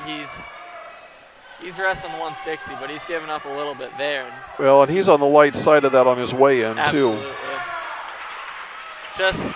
Just too darn tight and maybe a little bit too much weight. But. And so in the varsity competition, Miller Highmore Herald draws first blood. Pulling ahead at first period pin. 6-0 for team scores. And now we have Isaac McManigal. Apparently he's bumping to 182. He collects the forfeit for Lyman. Now I've got a team score of 6-6. Then Gunnar Johnson bumps to 195. He again will collect a forfeit. Putting in dual competition, you get 6 points for a forfeit, just like for a pin, so those points make a difference. We'll be seeing Louis Theory and Demery Hood then next to pick up forfeits at 220 and at 285, I would think. Here's Theory right here. So. Yep. It seems that Louis had a pretty good night out at Gettysburg last Monday. He was a champion down there. Well, that's a super start for him on his season too. Yeah, for Louis is another one of those guys he's pretty new to the sport, but he's a quick learner and he's starting to do pretty well. Well, we're going to 106 now after you get done with the 285. So we have Braden Oldenkamp on the mat for the Raiders. And then again, I'm not sure who we've got on the mat right now for Miller Highmore Herald. According to what I've got, it's either Halen Ping or Tegan Herrick. I think maybe that's Herrick, but I'm not sure. Meanwhile, we have, it says 132, but again,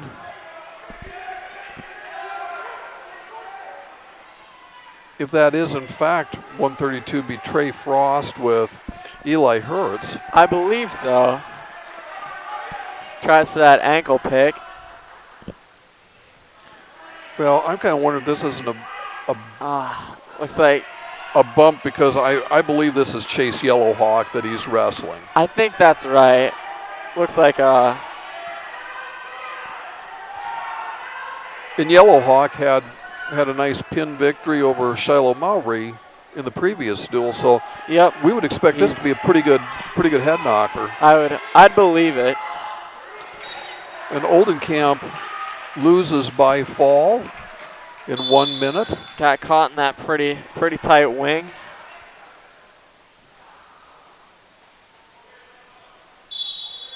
So we're entering the second minute of the first period over here on mat 2.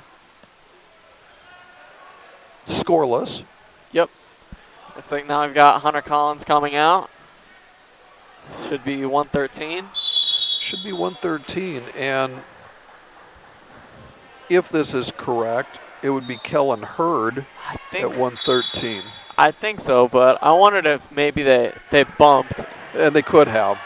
Because they might have done that. But one never can tell. Looks like Hunter's caught there a little bit. Trying to fight off his back. Meanwhile, Yellow Hawk scored 2 points and tried to hook up a cradle, but was unsuccessful in doing so against Trey Frost.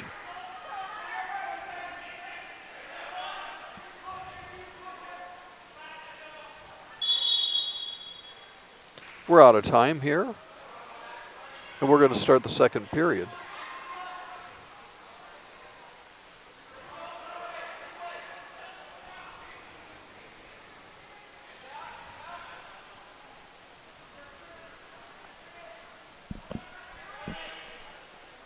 Meanwhile, Collins trails 0-7, shows in the first period.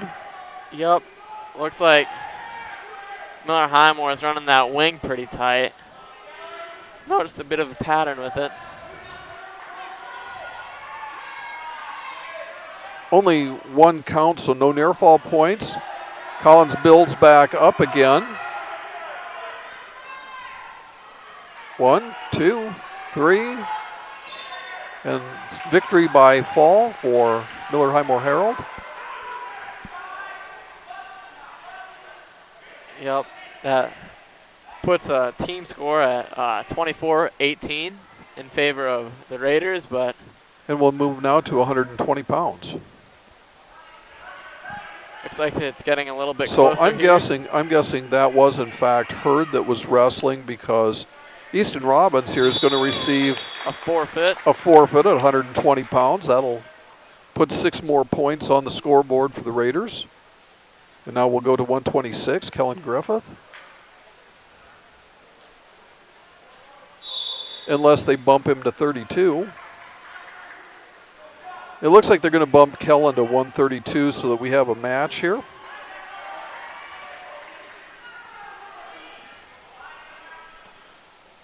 And this should be Colby Colda. I think that's correct. Looks like Kellen's getting real aggressive with it there. Got a nice underhook. Meanwhile, with some head pounding and some good head position. With 30 seconds left Shooting on mat in 2. For a double.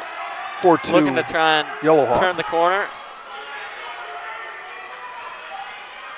But Miller Highmore is doing a pretty good job sprawling and tightening, using a little bit of a gut wrench or body lock underneath there to keep Kellen from scoring. But Kellen's switching off to a single now.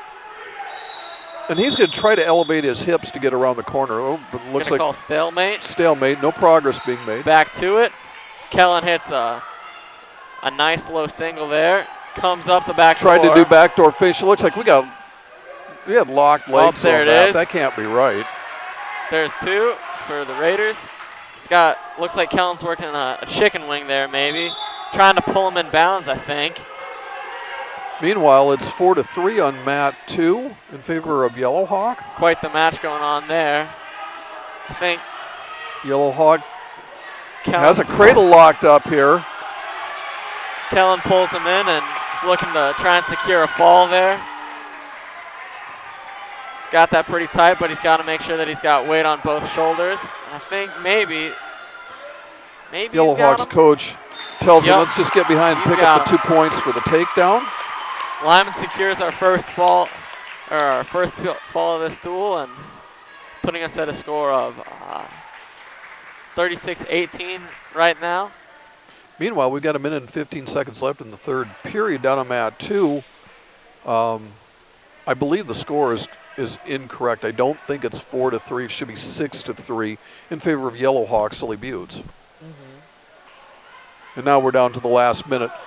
Yellow Hawk attempted to set up a cross-face cradle.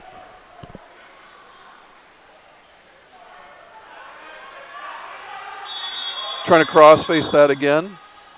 Okay.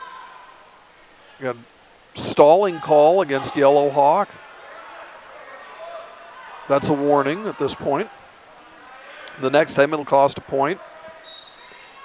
Yellow Hawk is now corrected on covering. Mowry's in on a good shot there. Takes him down for 2. And this is Bruggeman, isn't it? I believe I believe that's Gunnar Bruggeman, who he's wrestling right now. Who, as we talked about earlier, I wrestled a few times back in Maud. And he's quite a little bit bigger this year. He's jumped from 13 all the way up to 38. Looks like Gunnar's worked on the weights too. He's pretty solid.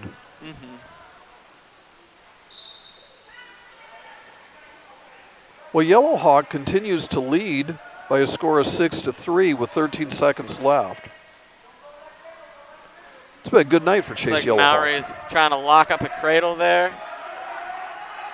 I think maybe he's going to pull it straight back. Oh, there it is. He's got it on the side, and there it is. He's got his knee in the side, head in the temple. If he can hold him there. 1 point for Stover on that escape. That'll bring the final score to 6-4. Mowry comes back and gets a fall for the Raiders, bringing a team score to now to 42-18. We jump to the 145-pound weight class where we have Tance Wagner versus Gunnar Bruggeman. Hunter Bruggeman, right? Hunter. Meanwhile, on mat 2, we have a team score of 24-3 in favor of Stanley County. Tance is getting real aggressive with his ties there. Looks like Bruggeman's looking to also try and collar tie out of that. Well, we talked before about the hand strength with Tance. He's a patient wrestler. Go ahead. Very, very strong hands. Very, very strong hands.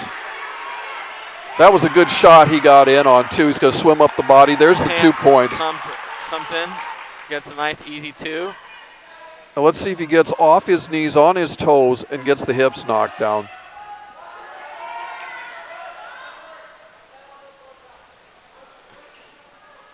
Comes in underneath. That's a good tight waist. Tance runs a pretty strong tight waist, I've noticed, from helping out in practice. He's going to give that up. He's going to try something like a suicide cradle, it looked like, and he just let that go. Turned to his back. Probably the smart move there. It is. 1 point for the escape. Didn't work out so well for us earlier in the night, but. No, it didn't. We had kind of a similar thing that Mowry tried with Yellow Hawk. Yep, and they couldn't get enough leverage, and Yellow Hawk swam out and picked up the reversal and the near fall, and eventually the pin. Yep, but now we're back to our feet. We've got 30 seconds remaining in the first period. Tance takes another shot, goes in deep, and looking to score 2, but he's got to pull his head out of there first. There it is. There's another 2. That was really patient. I know that he was looking to get some near fall points out of that, but picking up the 2 there with 15 seconds left in the period would be the smart call.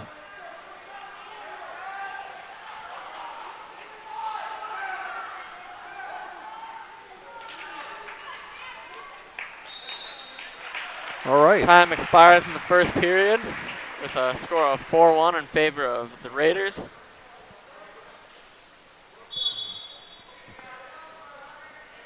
Now, I'm not sure what we have here, but I believe this is an exhibition match that we have over on mat 2 between Sully Buttes and Stanley County. I believe so. I think that's correct. Rogo, maybe? It could be. Stanley County? Had a couple of run-ins with him last season as well.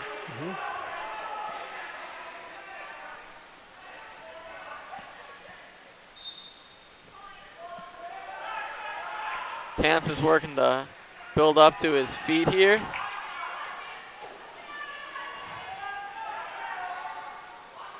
What he wants to do is switch that arm over and work up to his feet here.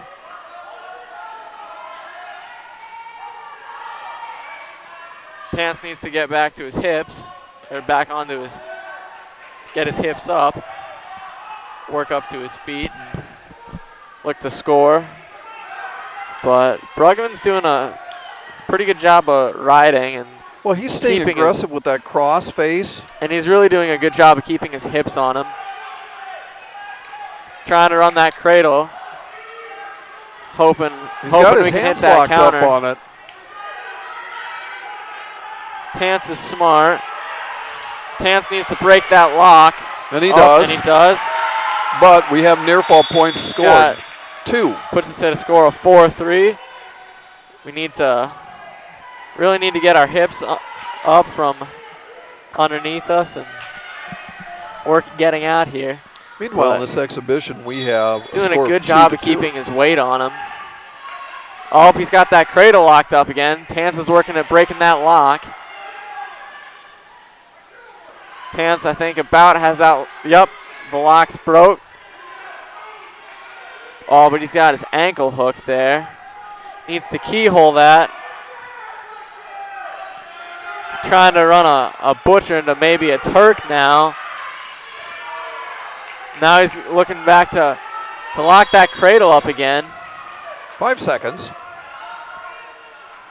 I'd say Bruggeman had a pretty good period with that. Yeah, that works pretty well for him. Green's got choice now. Green takes down.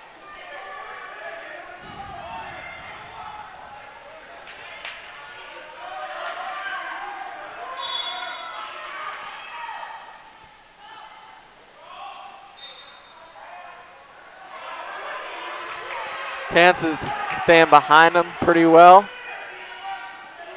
Again, running that tight waist. Doing a good job of staying behind. And again, working that cross face.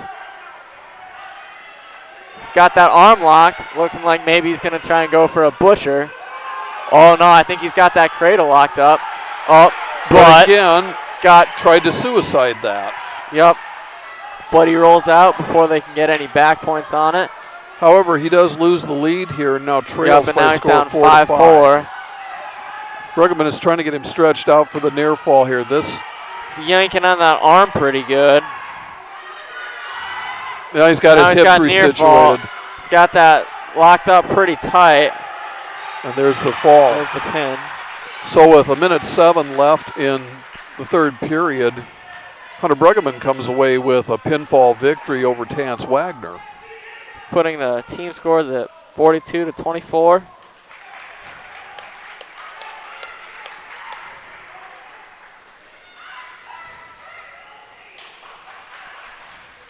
We're at 152. And Tristan Penny looks to go ahead and receive the forfeit. Putting the Raiders up 48-24 now. And I believe that's the last match because we start at 160. Yep, that's correct. Although they might have some exhibitions. Yeah, I kind of expect maybe that they will. I know that they ran 1 or 2 before. Yeah, we're back into smaller weights here, so it looks to me like Caliber Mundline is getting ready to take the mat. So we'll see how that goes.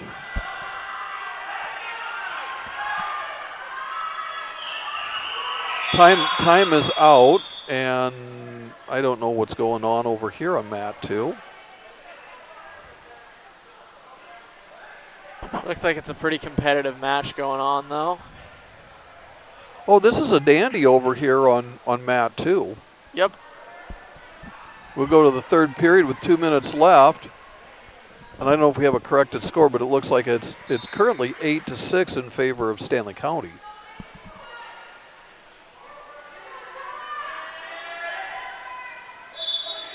Caliber's given up his legs. We're going to see if he can use his sprawl and get around behind his opponent.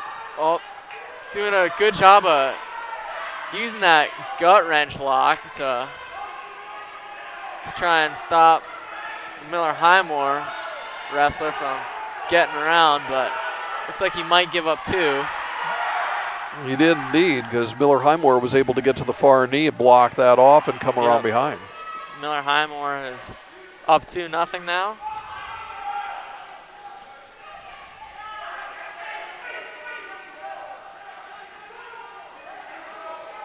Well, folks at home, I'm not sure just exactly when we're going to do this, but sometime here between the second and the third duels, which are officially complete. These are exhibition matches now. Yep. We're going to have Parents' Night tonight. I get the honor to announce the parents and the wrestlers.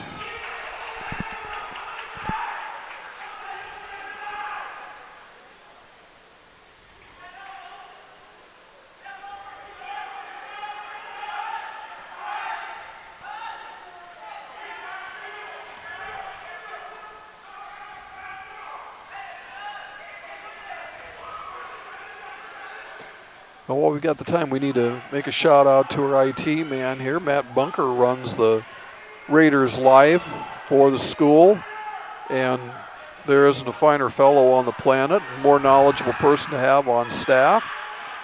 I need him desperately as we have virtual concerts coming up for music.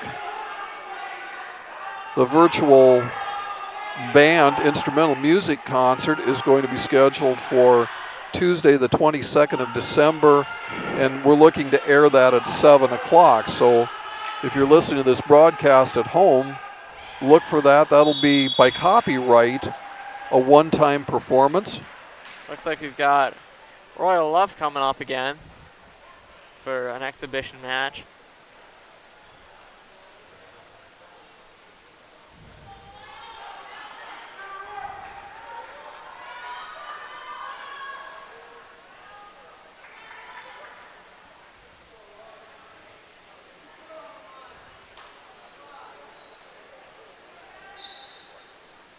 Well, while we have just a moment, then Stanley County wins their duel by a score of 30-3 versus Sully Buttes. Looks like. And Stanley County will be next on mat 1 for the Raiders on this parents' night. Looks like they're both kind of running that collar tie, and Miller Highmore takes a good shot. And an excellent shot. Way to finish it, too. Gets in deep, finishes, putting Miller Highmore up by a score of 2-0. Royal needs to get his hips up off the mat, but not quite that way. Control the hands. Near fall points are backs. Yeah. But Royal stays on his bridge. He's trying to get his. Wants to try and limp arm that other arm through. Kind of a tight space there, though, isn't it? Very tight. Not a whole lot of room to operate. But he keeps turning his hips down, and that was smart. He got out of that chicken wing. So he yields 3 near fall points. Working at building back to his base, I think.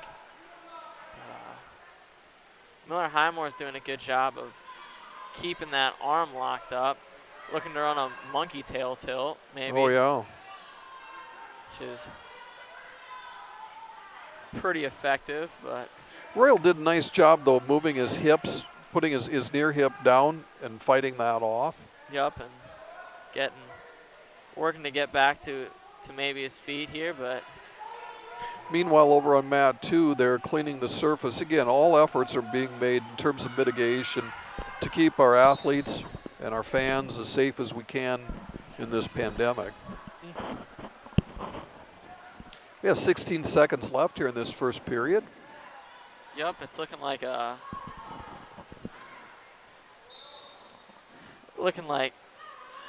might get rode out, but Roy's coming up to his feet now. But he's got that cradle locked. Oh, it's almost out. Oh. Caught his ankles. One thing that you see in young wrestlers, when they reach back, they reach for the head. Now, I'm going to put you on the spot here. What are you really looking for when you reach back? You're looking to catch a whizzer or... You're looking to catch a whizzer. Something that's not the head, because usually that doesn't go overly well for. Well, we're going back in history a little bit, but back in the days when we had Justin Cook wrestling on the team, that was a habit he had to break. He always wanted to reach back and grab the head. He found there was trouble with that, but once he learned the whizzer was back there instead, it was really, really hard to keep somebody like him down. It's a learning experience. Don't grab the head, grab the whizzer. Miller Highmore's in on a very good shot again. She caught us with. Well, Coach Ryan Riesel does a nice job coaching his boys. There's no question about that. Oh, no question at all. They all look pretty good this year. Looks like some of them have hit the weight room pretty hard. Looking like this particular Miller Highmore wrestler is very, very strong with his wings and his wrist rides. And pretty knowledgeable about position. Very good at that. Oh, caught him in that monkey tail. Well, we should make a quick shout out too on the far side of the mat, if you're looking there. This is Dylan Madsen that's coaching the middle school boys this year. Royal's a 6th grader. He's not eligible for varsity competition yet. I think Chad Penny's assisting in middle school wrestling as well. He's also been helping out in the high school room, but he's been switching back and forth too. Well, I'll speak for it. As long as they're knowledgeable and you got a head coach that's directing people, the more the merrier for having coaches in the room. Yeah, absolutely. It follows the guidelines this year too. They'd really like to see wrestlers in what they call pods in a smaller group and working with a coach. Again, part of the mitigation efforts. But it's also good coaching. Yep, absolutely. Down to about 10 seconds in the second period. Just trying to run that half. But it looks like Earl's fighting hard to stay off his back. I think he's given up 2 near fall points though on that. That's going to bring the match score to 11-0. And we'll go to the third period. Again, a tech fall occurs when there's a 15-point differential. I think in middle school it's 12, or is it 15 still? I think because they're using 3 2-minute periods, I think it's 15. I think that's right. I think they're running it off of the high school. Typically in a middle school tournament, they have 3 1.5-minute periods and 12 points as a tech fall. I was pretty sure that was correct. I think that's right. Oh, got caught there. But Miller Highmore's looking for more. He's looking for the near fall here. Royal's doing That's a good really job a good bridge. Yeah, potentially dangerous, and he stays out of a near fall situation. Good job. Doing well. I'm wondering if coach is going to tell Miller Highmore wrestler to come to his feet, go with a release on this. Nope, he's going to have him ride him. He's going to try for a breakdown and back points to finish this match. Royal's going to need something big here. Oh, that's a deep half. That's going to be tight. It is hard to tight. get out of. But he's still fighting there. And He's fighting it. Hasn't been caught yet. There it is. Almost out. But he grabbed the head. He's got to fight that far hand between their chests so he can roll out. It's looking like he's bellied out. I'm having a hard time believing there weren't near fall points on that. There it is. Okay, he's showing the 3 now, and that concludes a tech fall. Yep. In 5 minutes and 1 second. That was awfully good. We're going to have another little intermission here. When we come back at you, we're going to have Parents' Night and the final duels of the evening.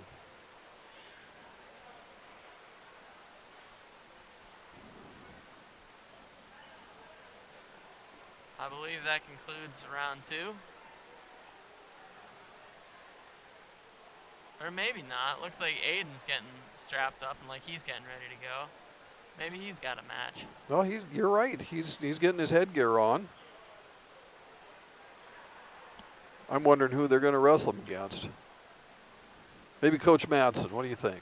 Maybe. I think. Oh no, we're going to have a Lyman versus Lyman exhibition.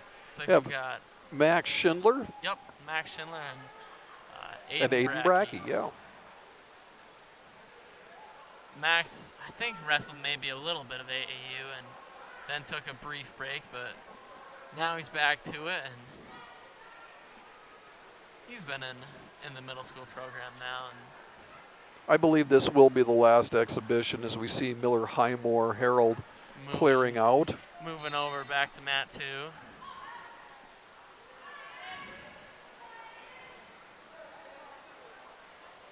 Both are very new to the sport, but Aiden started wrestling last year and I believe took 8th in middle school state. And it looks like Aiden's makes a nice throw for takedown here. We have back points here. Max is doing a surprisingly good job of trying to fight off though for being his. He's giving up quite a little bit of weight, I would think. That's also true. I would imagine a bit of strength too. Yeah, I kind of think you're right. But Aiden's doing a nice job positioning. He keeps adjusting to get chest to chest, and there's the fall. And that should conclude this second round. We'll take so. Take a little break, and then we'll have Parents' Night when we come back. Sounds like a plan.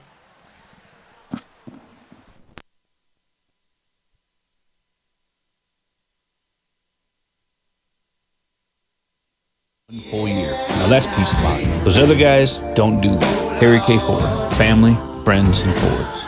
Always in that order. Hutch's Cafe, located just off Interstate 90 in Presho, has been family-owned and operated since 1967. Hutch's Cafe and Lounge is a true piece of Americana preserved, where you'll enjoy a small-town atmosphere with exceptionally warm and welcoming service. You will love their delicious food, including some of the best beef and cocktails in the Midwest. Hutch's is a proud supporter of all Lyman Raiders and Lady Raiders activities and invites you to stop in before or after the game. Everyone at Hutch's says, "Go Raiders." Kennebec Telephone Company and their divisions, Charlie's Welding and Auto Repair, PowerCom, KTC Construction, Technology Communication Specialists, and Napa of Chamberlain proudly support all area youth in their various activities. Kennebec Telephone Company provides the Lyman area with high-speed internet, local and long-distance telephone service, Real Choice TV, computer repair, smart homes and farms, excavating, auto and welding repair, and Napa Auto Parts. Call their Kennebec office at 605-869-2220 and find out what they can do for you. There's a lot of uncertainties in farming and ranching today, but one thing is certain. Statewide Ag Insurance in Chamberlain, Winter, and Mitchell are your crop and livestock insurance specialists. Statewide agents have a background in agriculture and work hard to provide growers and ranchers with risk management plans and insurance coverage that fits their business needs. From hail insurance, livestock revenue protection, to multi-peril crop and revenue insurance, Statewide will help you with the right decisions. Statewide Ag Insurance in Chamberlain, Winter, and Mitchell. Locally owned, your dependable partner in crop and livestock protection and equal opportunity provider. Growing up in rural South Dakota, I understand the importance of electric cooperatives because they give us the power to live and work in any area we choose. They also gave me an amazing opportunity to experience the youth tour in Washington, D.C. I'm currently a student at SDSU, but one of my favorite things in life is coming home to be with my friends and family, especially my little brother Lane. West Central Electric is an important part of my life and our community. A message from West Central Electric, your local Touchstone cooperative. Harry K. Ford of Winter has the best inventory and prices around. No matter the brand, we have it, or we will get it for you, and we will always sell below MSRP. Just ask around. We make car buying fun and easy. Those other guys don't do that. Family, friends, and Fords, in that order. At Ashley Home Store, when we say we got it, we really mean it. We've got all the popular styles for every room in your home, as well as some of the highest quality and customer ratings in the industry. Not to mention, we've also got the top mattress brands like Sealy, Tempur-Pedic, and Ashley Sleep, and payroll deduction financing available so you can take time to pay. So come in today and see why your Pierre Ashley Home Store is the top choice for everything home. Hurry in, we're located on South Garfield Avenue in Pierre. This is home. You already saved 8% at Grossenberg Implement, and now you can save 8% again on your John Deere corn head gathering chains this week. Make sure your John Deere corn head is ready for the 2021 fall harvest. Grossenberg installs it, and you also get a 1-year warranty. Pair it with your farm plan account and no interest, no payment options. You have no reason not to save some green. Come see the parts staff at Grossenberg Implement this week and save 8%. Find them online at grossenberg.com. That's grossenberg.com. Right now is a great time to be planning for the next growing season. Fall fertilizer application can give your crops a strong start in the spring. Because the nutrients available and needed in each field vary, your Agtegra agronomist can help determine your specific nutrient needs and the benefits of applying them now. To optimize your inputs for next year's crop, contact your Agtegra agronomist for details or visit agtegra.com today. The South Dakota Army National Guard helps you get an education and prepares you for life. Joining the South Dakota Army National Guard gives you more than just pride that comes from serving your country. You can earn benefits that help pay for your education and expenses, and you can complete your education while you serve. The South Dakota Army National Guard offers many programs for every type of student, whether you're still in high school, attending college, or working toward a vocational certification. For more information, visit our Facebook and Instagram pages or at nationalguard.com/SD. The Prairie Post C-Store in Presho is located in the heart of central South Dakota. Currently open at 7 a.m. with fresh hot coffee and breakfast sandwiches to get your day started right. Once lunchtime rolls around, you can't beat our homemade hot lunch specials, like our delicious roast beef dinner and everyone's favorite Indian tacos. We feature a different special every day, which are posted on our Facebook page. Next time you're passing through or headed out of town, stop in and stock up for all your travel snacking needs. Proud sponsor of Lyman Raiders and surrounding communities.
Sierra Johnson, and his grandpa Chris.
Jade, and Julie.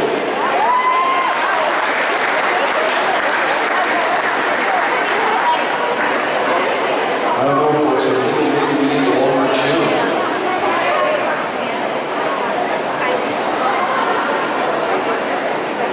Tina Shields, Karen LaRoche.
Dakota Mill and Grain, located at 402 North Main Street in Presho, is your local grain warehouse and agronomy center. They are now a 110 shuttle load facility. During the harvest seasons, Dakota Mill and Grain can store your corn, sunflowers, milo, soybeans, white milo, and wheat. They will also provide you with high-quality fertilizer, pest control products, and chemical applications for all your farming needs. For questions, call manager Dave Cole at 605-895-2531 or stop by their location. Dakota Mill and Grain is a proud supporter of all Lyman school activities. When you expect more, you expect more. When you expect more, Dakota Prairie Bank, providing great service right from the start. It's our promise to you that sets us apart. With every handshake and a smile, we go that extra mile. When you expect more, you expect more. When you expect more, Dakota Prairie Bank. Life's an adventure filled with excitement, challenges, and achievement. Farmers Union Insurance can provide you the safety net to keep you moving toward your goals and enjoying life's rewards. With multiple locations across the state, Farmers Union Insurance agents provide quick quotes and professional services you deserve. Since 1948, Farmers Union Insurance has focused on insuring the people of South Dakota. From the most remote quarter section to the busiest intersection, Farmers Union Insurance, insuring a brighter tomorrow.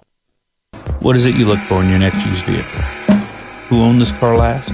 Has it ever been in a wreck? I wonder if they took care of it. Well, here at Harry K, we're going to give you a little peace of mind. Introducing the Harry K Certified Used Cars.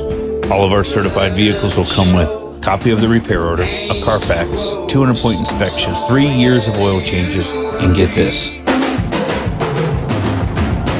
1 full year of bumper-to-bumper coverage. Yep, 1 full year. Now that's peace of mind. Those other guys don't do that. Harry K Ford, family, friends, and Fords. Always in that order.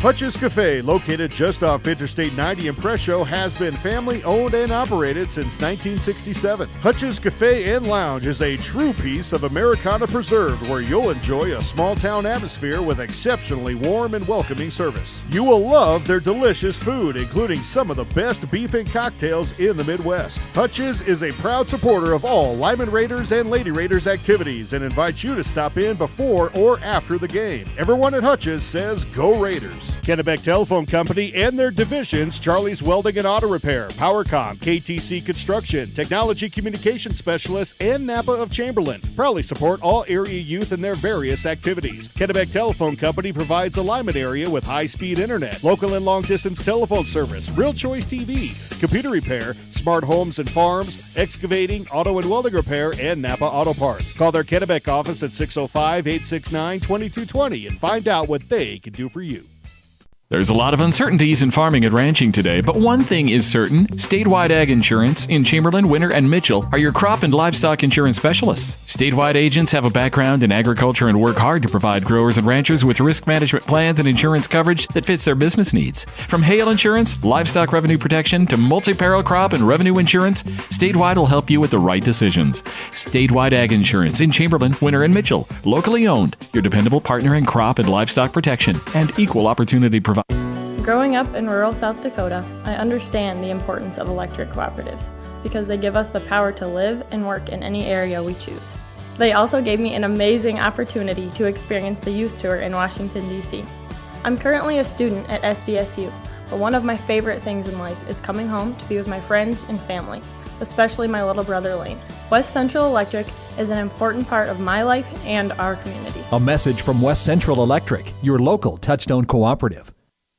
Harry K. Ford of Winter has the best inventory and prices around. No matter the brand, we have it, or we will get it for you, and we will always sell below MSRP. Just ask around. We make car buying fun and easy. Those other guys don't do that. Family, friends, and Fords, in that order.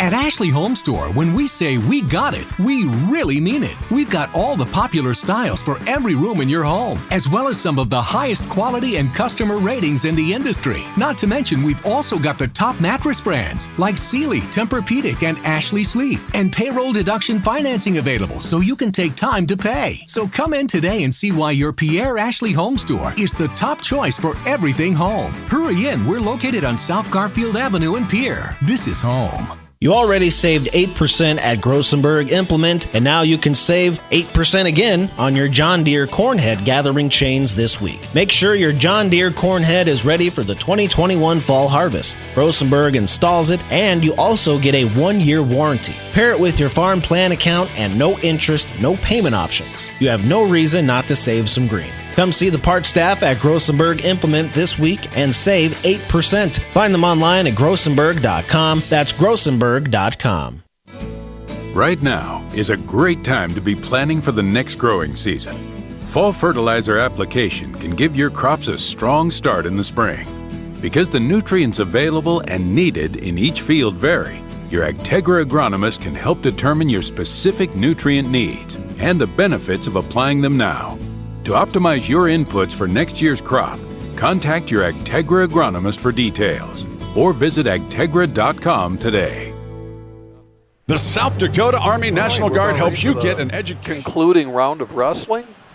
Over here on the south mat, mat 1, we have the host Lyman versus Stanley County.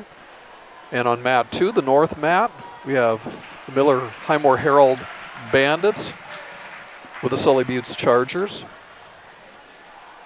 I would think these duels will go fairly quickly, and I'm guessing probably most of the exhibitions have been completed already. I would imagine so. And again, we should be starting at the 160-pound weight class tonight.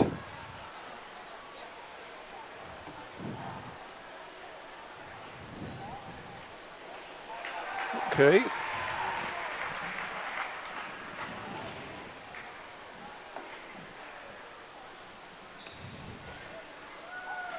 So Lyman sent out at what? Heavy. 170, 182. Yeah, I don't think we I don't think they bumped Stover. Okay. I thought we had Isaac at 170 though. We have forfeit at 106. That brings up 113.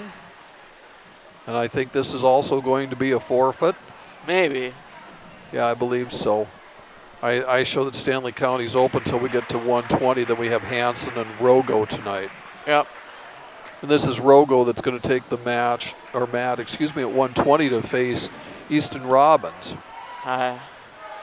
Like I said, I think this one is going to go fairly quickly tonight because we have quite a number of forfeits. I don't think this duel will take very long.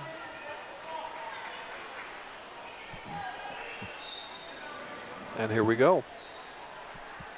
We get underway. Looks like they're both going for a collar tie. Kind of rocking ear to ear. I'm impressed. Robbins tried to get a shot in there. Hooked up a leg.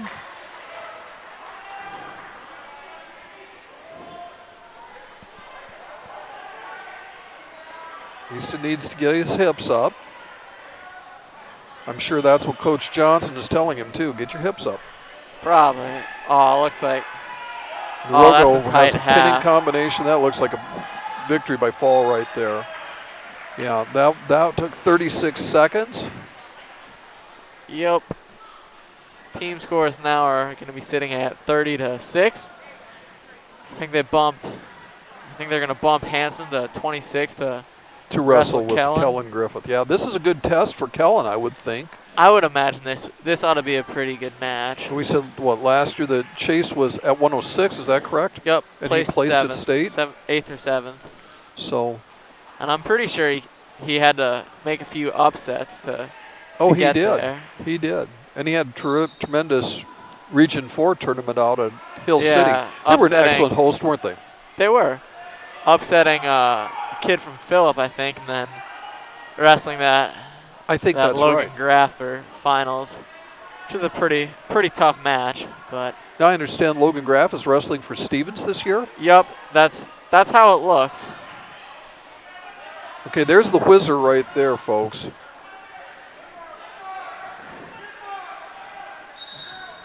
Stalemate, and we're going to get a restart. Probably for the better that we went to a stalemate.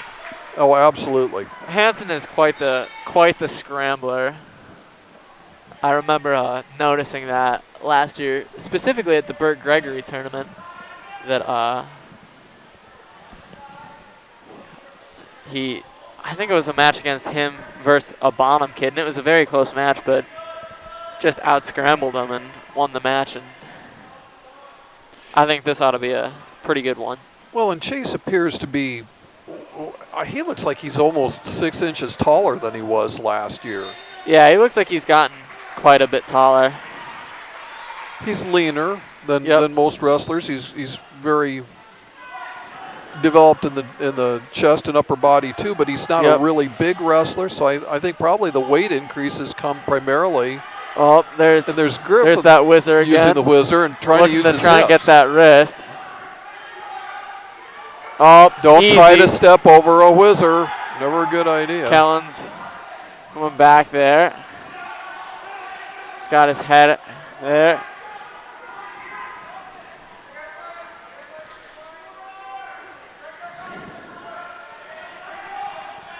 Wants to come to his feet, I would think, most likely. We're scoreless.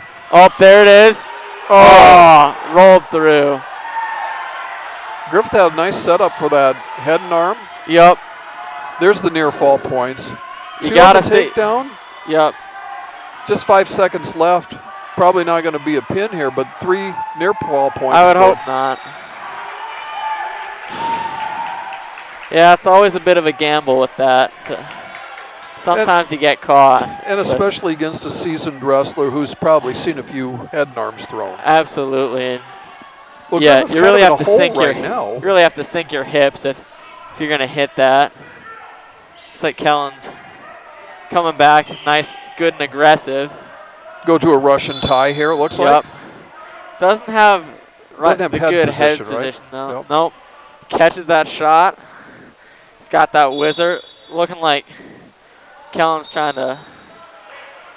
That was a send him. pity. That might have had him stuck there, but Well, went out Hansen of tried to bounds. get a throw out of that, and Nope. There was no forward or backwards movement, and exactly.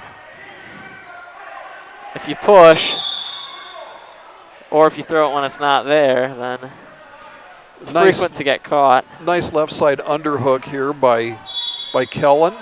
Try to improve position and go to single leg takedown. Really pushing the pace here. We got 1:17 left. Looks like they've got a pretty competitive match going on over on mat 2 also. Looks Miller like. Highmore versus another younger Sully Buttes member. And again, I believe that match is also Kellen's trying to an lock exhibition. up a big move here. He's unable to get behind though for 2. Here's the throw.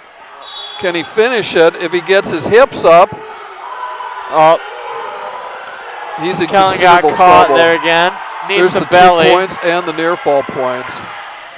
Needs to try and get that arm back. Well, Kellen hasn't disappointed with the fireworks tonight. He's tried some things. Nah, he's been full of fire tonight, but 30 seconds on that. I think maybe he needs to slow himself down just a bit. Time is out over on mat 2. 15 seconds. Needs to keep fighting there. Keep that shoulder up. He's bridging hard now. I think he's still got that right 5 shoulder seconds. up, but that sure looks tight. There it is. Time expires. We're into the 3rd period. So Kellen buys himself another period.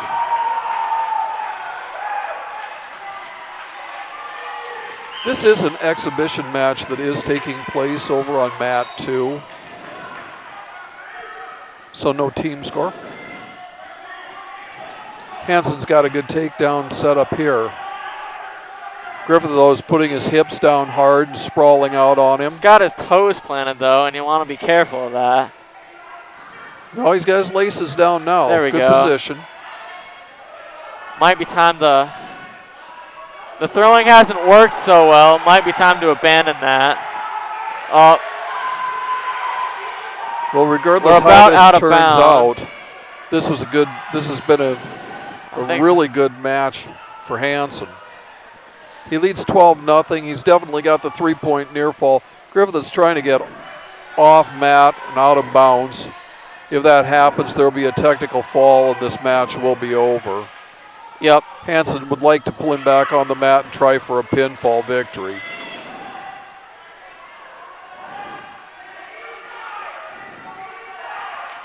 Sure getting aggressive with that. And Hansen's out of bounds. There it is. The hold is broken. 3 points Tech for the ball. near fall. And he has a shutout victory at 0-15.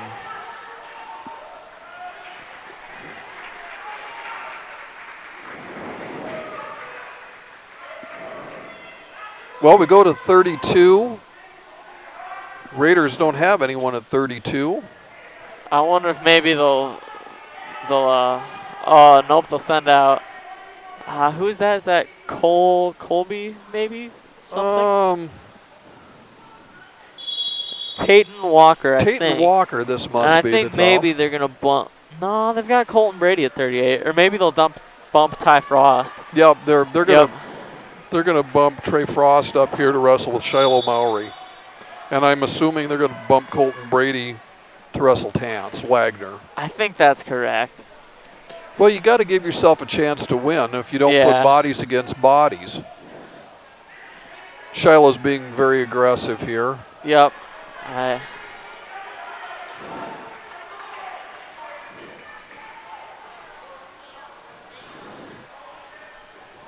They've faced off a number of times. I've also wrestled Trey Frost once or twice. Well, this is a contrast in wrestling styles. Yeah, it's and in wrestling builds. Trey's absolutely very lean and wrestles that kind of outside type of match. He wrestles Shiloh, a more defensive style. he does. Shiloh's more aggressive, and he's a more compact wrestler.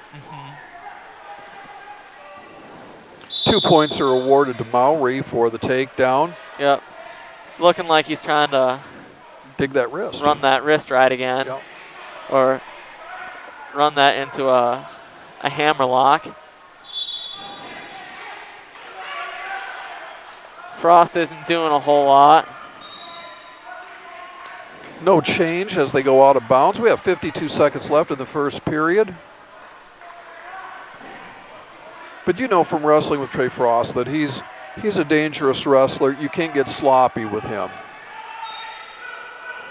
Shiloh needs to maintain good position and do his type of wrestling, which is an aggressive, compact style of wrestling. Frost has the 1 point escape. That brings the match scored 2-1. We have 35 seconds left in the first period.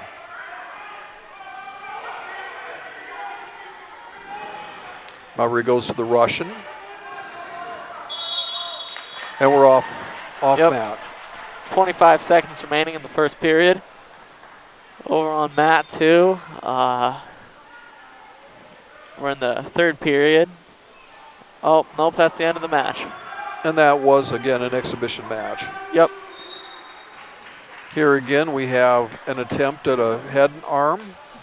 No points scored, no control. And we have a restart with 14 seconds.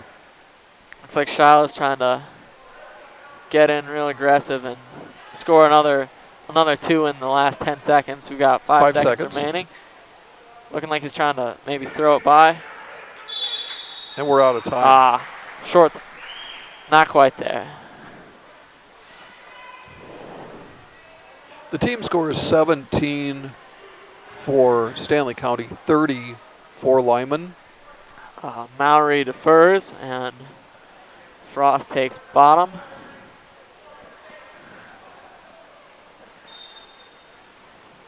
Mowry quickly switches sides. Again, goes to that near wrist. He's trying to skin him forward again. Yep. Skin him forward and dig that arm up. What he wants to do is put a lot of weight on that. He skins him forward again. Yep. Again, trying to dig that wrist. Or maybe you want to switch to a crossface here since he's Kinda putting wondering. all his weight. Yeah. Well, that cradle would be available there. Yep. See how that knee comes up? He's doing a good job of holding them down, though. And really heavy hips on him. Yep. Got that crossface, working on catching that arm. Now I think he's moving back to that wrist right again. Well, Mowry's doing a really good job of staying busy on the top And here. keeping his hips on him too, just keeping that locked up nice and tight.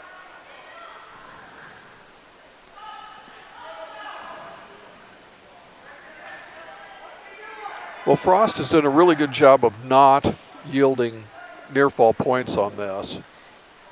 That's true. And that was a nice bit of aggressive wrestling on Mowry's part there.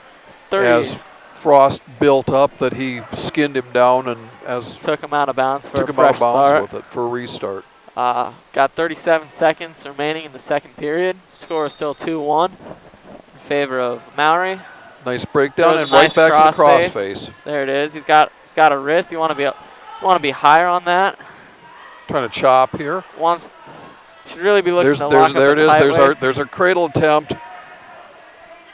Frost is pretty long though.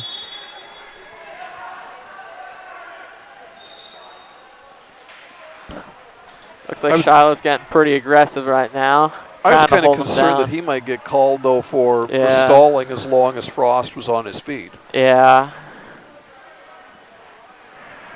Well, here's the restart with 14 seconds. Frost really seems to have his head down. I don't know if he's fatigued or if he's playing possum or what the deal is. I think that's part of how he wrestles, though. He frequently keeps like a very low center of gravity to make it harder for the top opponent to do a lot. But when your head's down, also makes it harder to get up. Well, here's the third and final period in regulation. Scores. Go ahead. 2-1 still in favor of the Raiders. And we're starting in neutral position.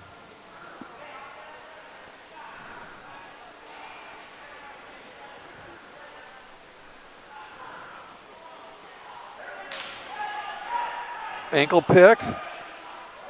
Maury. Oh, Shiloh's looking to maybe body lock that. He'd sure like to. I'm almost a little surprised that they didn't maybe hit him for stalling, because looked like Frost was really trying to pull out of bounds there. It did look like that, but in a close match. There we go. Maury should look to get around behind. Frost is trying to arm drag block this. that elbow. Get around behind. There it is. And 2. There it is. There's 2. There's the takedown. 4-1. Minute and 9 seconds left. That's a Got deep a nice, tight waist. Oh, holy smokes. Got a nice deep waist there. I'd almost be looking to maybe run like a claw series out of that, or. Well, I think he needs to get Frost broken down, get his hips down. I would almost think maybe to cut him and take him down again, because not a whole lot's going to happen here.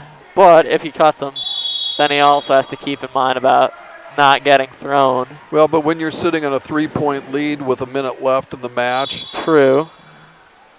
You're probably not going to get a major decision, an 8-point differential. Usually not, but.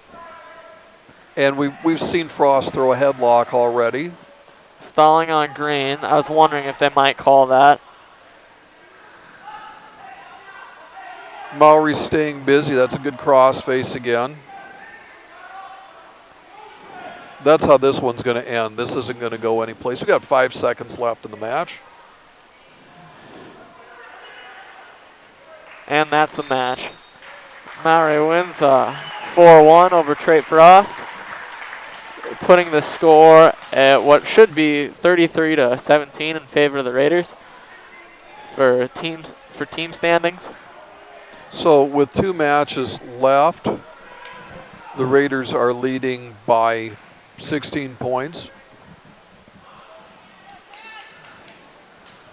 Tance Wagner's up at 145 Pretty for the sure Raiders. 52's open.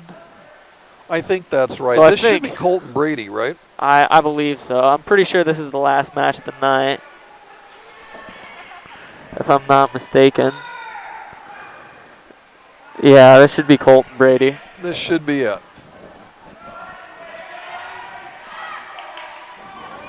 Again, Wagner's really a long wrestler, and he uses a lot of leverage on an opponent. And you're seeing that here.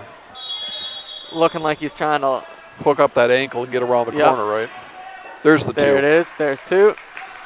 Tance is riding that deep waist again, looking to get that chop, maybe a wing. He's using a head lever here.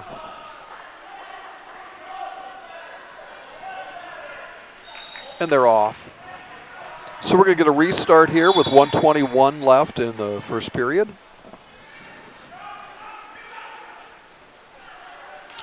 Over on mat 2, we have, again, I think that bump up, we have Cash Weishuttle for Sully Buttes, and he's wrestling with Tate Hoffman, it appears, for Miller Highmore Herald.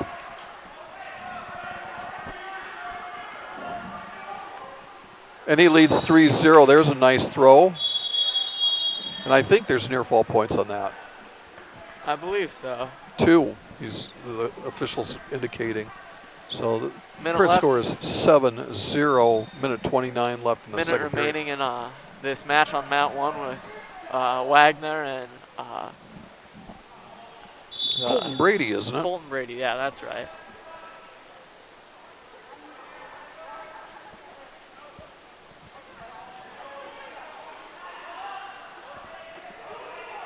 Tance is really good about riding that tight waist, and He is, but I'd really like to see him put more weight on his opponent by getting up on his toes, right? Yep. He's locking up that wing. About had it.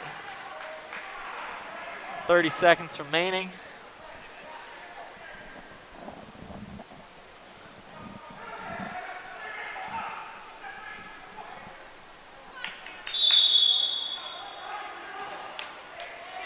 There it is. He's got that. Well, Brady acted like he thought there was going to be a restart on that. He just kind of looked at the official. And yeah, kind of wondered. Got 15 seconds left. Tance is riding that pretty tough. 5 seconds left here in the first period. Yep. Crossface. And that's how it's going to end the first period. 2-0. The green disc, that would be Stanley County has choice. He defers. Wagner now will make the choice. Coach Johnson is indicating defensive position, so Tance will start on the bottom. Looking to escape or potentially get a reversal here. Blocks off, tripods up. Clears hands and out for 3. The escape in 5 seconds. Oh! Nice takedown. Double. That's 2 now. Coach is saying keep his legs crossed. Keep his legs crossed. Yep. He's got that hammer lock. He's got to be careful with it.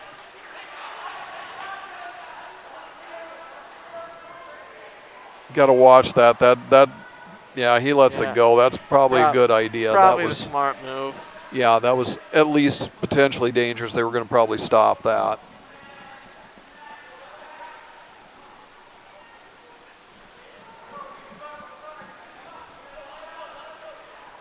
All right, there's points. There's the back points. I think he's going to see a fall out of this too. Nope. But couldn't more quite backs. got 3 back points. Couldn't quite get that right shoulder down. Score of 8-0 right now. And we have a minute and 3 seconds left here in the second period. This duel is winding down. This evening is winding down, but it's been a good one for the Raiders. Yep.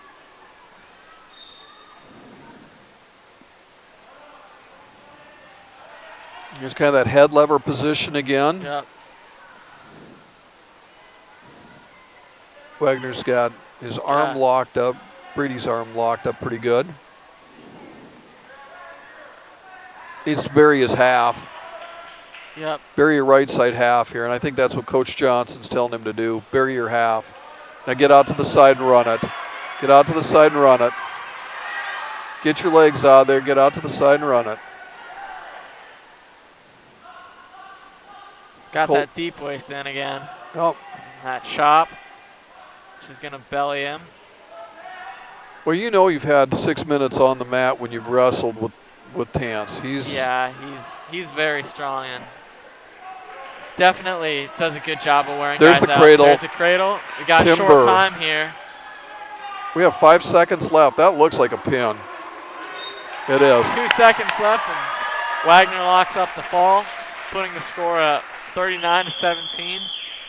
If I'm not mistaken, Tristan Penny will come out to accept the forfeit at 52, I believe. Yep. Stanley County is open at 52, I believe. They are, and that'll bring the concluding score of 45-17 in favor of the home team Raiders tonight. Yep. Bring a score of another nice night for the Raiders. Always good when you can win 3 duels at home. Oh, absolutely. And this is the Parents' Night. This is the only dual competition that the Raiders have this season. So that's super. We do have the Monster, but that's going to be some sort of modified format. Do you know anything more about that, Bryson? I understood that was going to be almost like a dual tournament maybe, where they were going to have like 8 teams the first day and like 8 different teams the second day. I'm not quite sure how that's going to work, but that's how I understood it. So that could be pretty cool. Well, did they start at 182 then, and this is the last match of the night? It would appear to be this would be a 170-pound match right here between Stover and McManigal. I wonder. Well, we haven't seen them so far, so I'm guessing that maybe they did the bump up. They started 60 the second match at 70, the next at 82. So that's probably right. That would make sense. Yeah. Uh-oh. Dangerous place here. Throw it. That could have been an exciting exchange there. That could have been a very exciting exchange. Stover's pushing him pretty hard into McManigal. Takes a deep shot. Got to be careful on those returns, but nice takedown by Stover. I think he kind of knocked McManigal's wind out of him. He's catching his wind a little bit. Yep, a little bit, but this looks like it's going to be a catch and release deal. Stover awards the 1 point escape so he can attempt another takedown. We see this strategy when one wrestler believes he has better takedowns than the other. Isaac did a pretty good job of defending that one, though. He did. Isaac did a good job. If he can keep his level low and not allow Stover to get into his legs, might be able to come up with something that would work to his advantage. Well, we talked about wrestlers growing. McManigal looks like he's grown about 6 inches from last year. Yep. Similar weight, but about 6 inches taller. Oh! That looked to be pretty exciting right there. The place would have blown up if that would have finished.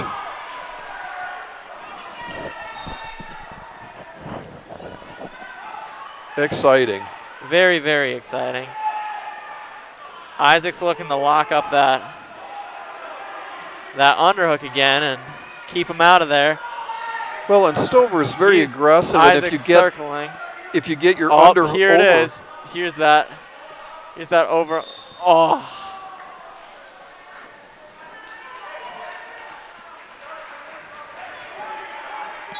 This is proving to be a very exciting match.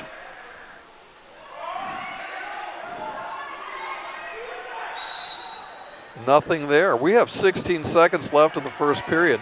On the other hand, it looks like we've got, who is that, Yellowhawk from? It is, and Bruggeman again, maybe? Gunnar Bruggeman, yeah. And that looks like that should be a pretty good match. I believe so. Chase Yellowhawks had an awfully good night. Oh, there's another underhook here on mat 1 with Isaac and Stover. Well, that draws the end of the first period. Stover for Stanley County leads 2-1 over McManigal. Yellowhawk tries a knee tip here, but Bruggeman counters him well and gets the 2 points on the takedown. Coach Riesel's got to be very pleased with that. Bruggeman leads 2-0 midway through the first period. Yep. Isaac's doing a pretty good job of staying behind him, and he's using that seat belt pretty well. Potentially dangerous. This is going to be called. We'll get a restart after 15 seconds. Bruggeman now leads 4-0.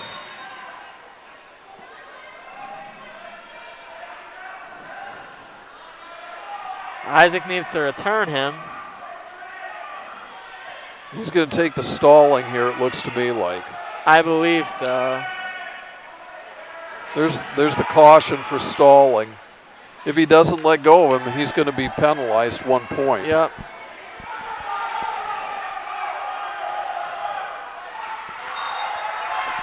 Returns him.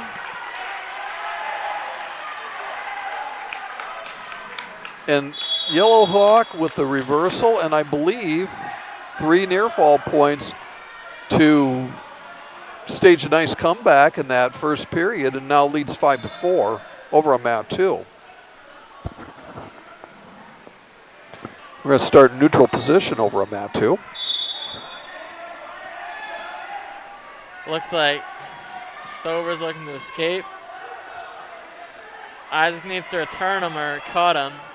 This is going to be a 1 point penalty. Official Dozark's getting frustrated with this position.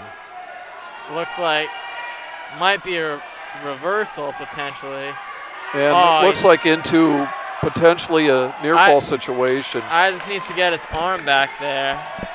It's a cradle. Oh, McManigal almost rolled out of that. He's fighting it pretty hard, but it's getting tighter on him. Meanwhile, he's fighting off pretty hard, though. Yellow Hawk has He needs to work on breaking that grip, though. taken a 7-4 lead over a Matt 2. 20 seconds remaining.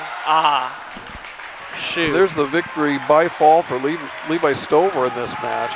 Isaac, But that was a pretty good match for McManigal, I think. yeah, he put up a pretty good fight against him, but couldn't quite drop the hammer. Nyark, nyark.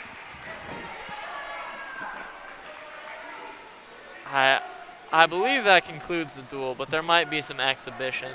That does conclude the duel, and it has the home team, Lyman Raiders, winning by a score of 51-23 over the challenging team from Stanley County. That was a good one. Meanwhile, Yellow Hawk has built his lead, or Yellow Hawk, yeah, has built his lead to 10-4 over Bruggeman. And there's 15 seconds left here in the second period. Bruggeman comes to his feet. Nothing yet. They're off mat. Out of bounds. Yep.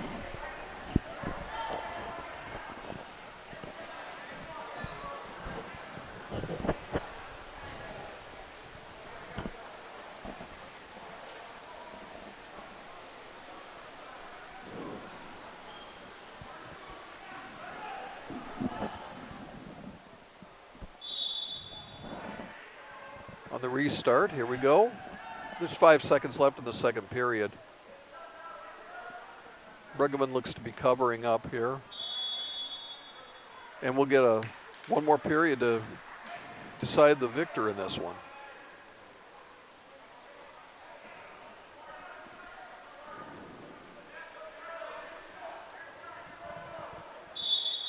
Last period of this match.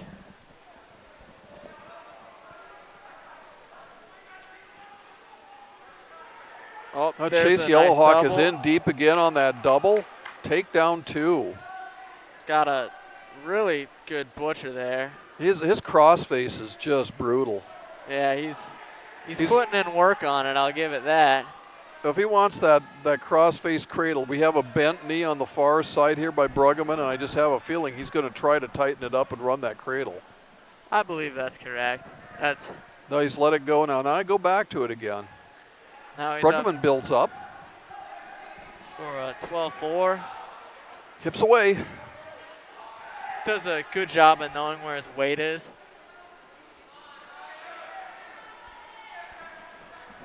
Oh, there it is. He's got that hammer lock. He's trying to hook up a country boy or thread the needle or whatever you choose to call so. it. He's got there it. This is tight. That's over. Yeah. A good match, but... Well, a great night for Chase Yellowhawk. He beat some pretty good wrestlers tonight. Yeah, he had a heck of a showing. And he put 6 points on the board, yeah, for his team, Sully Butte's Chargers. Yep.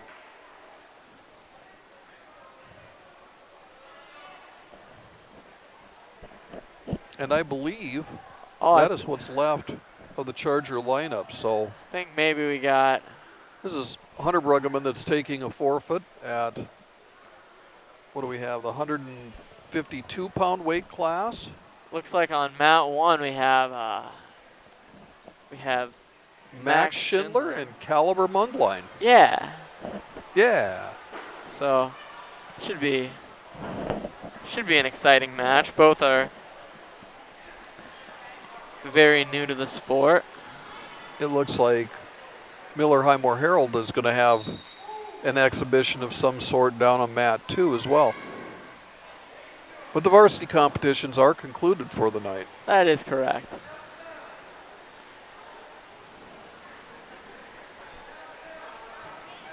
Well, a nice attempt at a double leg takedown by Caliber Mundline. Nice sprawl there by Max Schindler. Max circles around has for 2 points, yeah.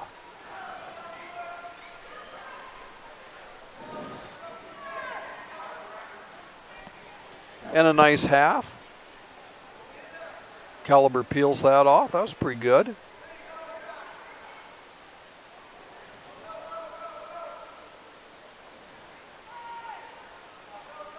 Caliber gets to his feet, and there's 1 point for the escape. And he earned it, and it was good to watch. It was indeed. They're back to neutral, where Caliber takes another really good shot, but just can't quite drive all the way through. Max is pretty strong, and it's looking like... And he has a very low center of gravity. Yeah.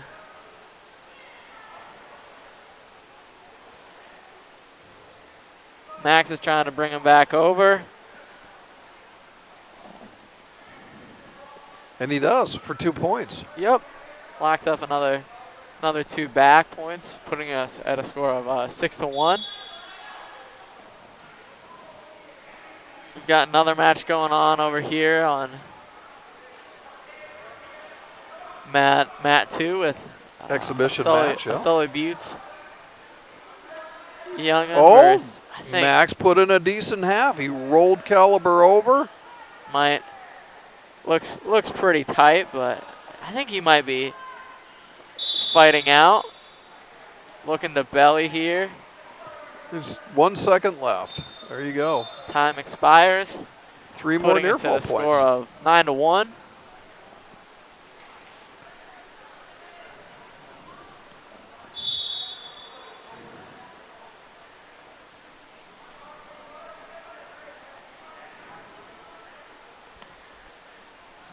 I think. So Bryson, how do you work on your broadcast skills? I believe you and your brother watch Most Extreme Challenge on television. Is that right? Yeah, we watch that from time to time. Well, I don't think we have Most Extreme Challenge tonight. We just have wrestling. Not quite, but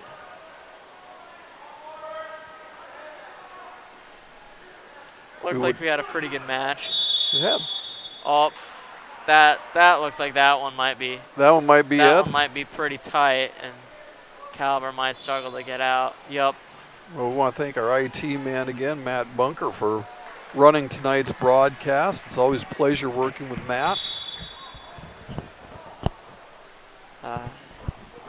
And I believe we're going to be back on the air tomorrow night. We have girls and boys basketball doubleheader. We're going to get to use this new facility again, the Raider Gym. The Raider Gym, as I understand it, will be hosting the junior varsity boys and girls competition, while the varsity boys and girls will be playing next door in the gardens, as we call them down here.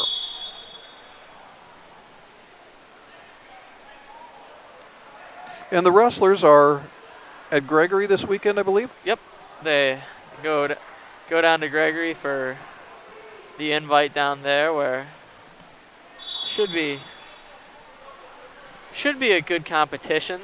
Sounds like Custer's going there now, which they haven't done in a number of years. And well, I think it's a credit to their tournament. I've said, as long as I've had anything to do with it, to make the championship in that tournament almost always means you're going to make the placement round at state tournament. It's really, really good competition.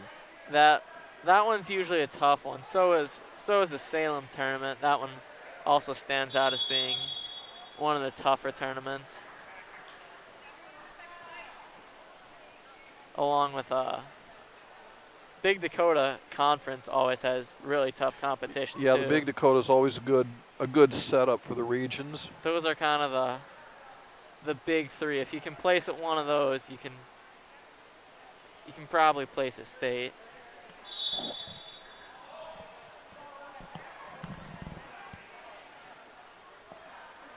Well, Bryson, do you know where the region tournament is this year? I'm not sure, actually.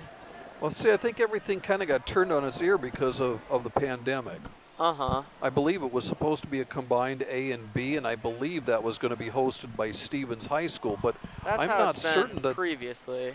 Yeah, I think that might have changed though because of protocols with Yeah. the pandemic. So I wonder if maybe they'll be somewhere else.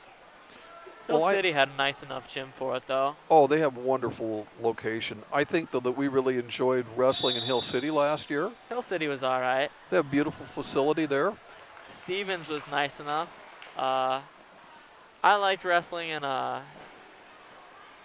Rapid at the, what is it? Is it the ice arena where they had it? Oh yeah, yep. That's all right, but for the region tournament, It seemed kind of big, it's didn't pretty it? big, and Yeah. there's not.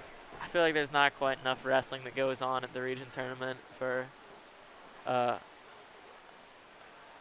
building that big to be used for it. I think Stevens High School is a lot more appropriately sized for the audience turnout. I love the seating in the hockey arena, but it just seemed like we were miles away from the wrestling when we were there. Yeah, absolutely. But of course, in pandemic, that's probably what you want, is people miles away from the mat. So That's true, and especially in a place that's that big and people can socially distance enough.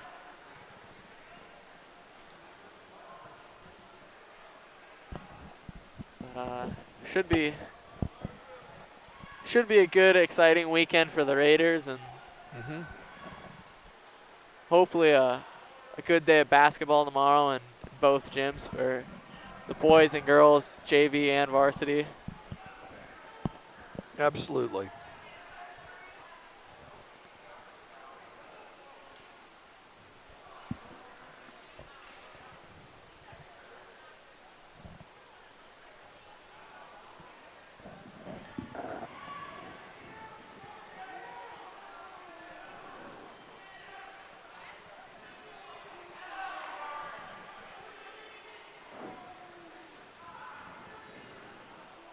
Well, there's under a minute left over on mat 2. I believe that this exhibition will conclude wrestling for tonight. I understand that that is correct. I think this is the last one, but I'm not quite sure.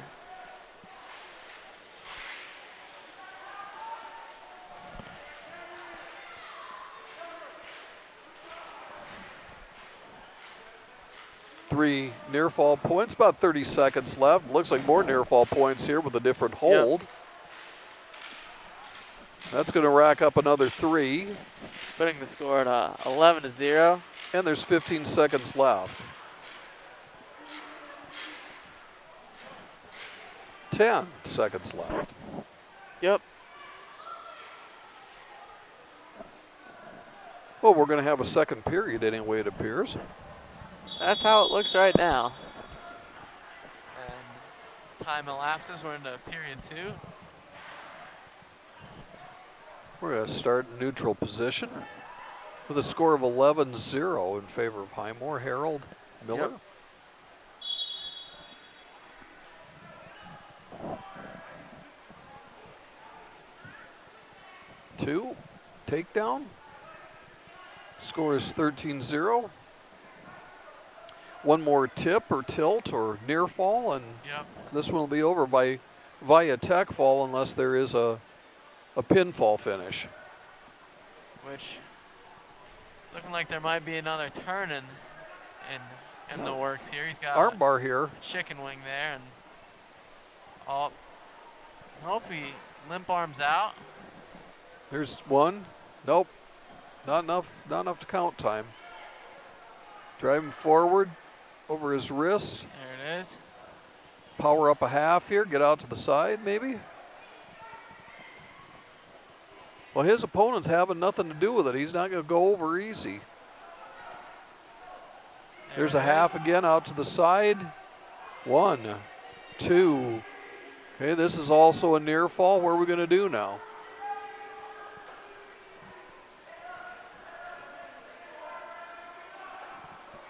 Lots of time left, so plenty of time to secure the fall, but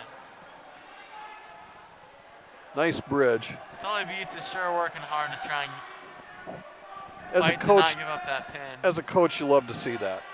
Yeah, it shows a lot of heart with it does, and a lot of pride. Well, there's the pinfall finish with 29 seconds left in the second period, and I do believe benches are clearing and that is going to conclude our wrestling for tonight.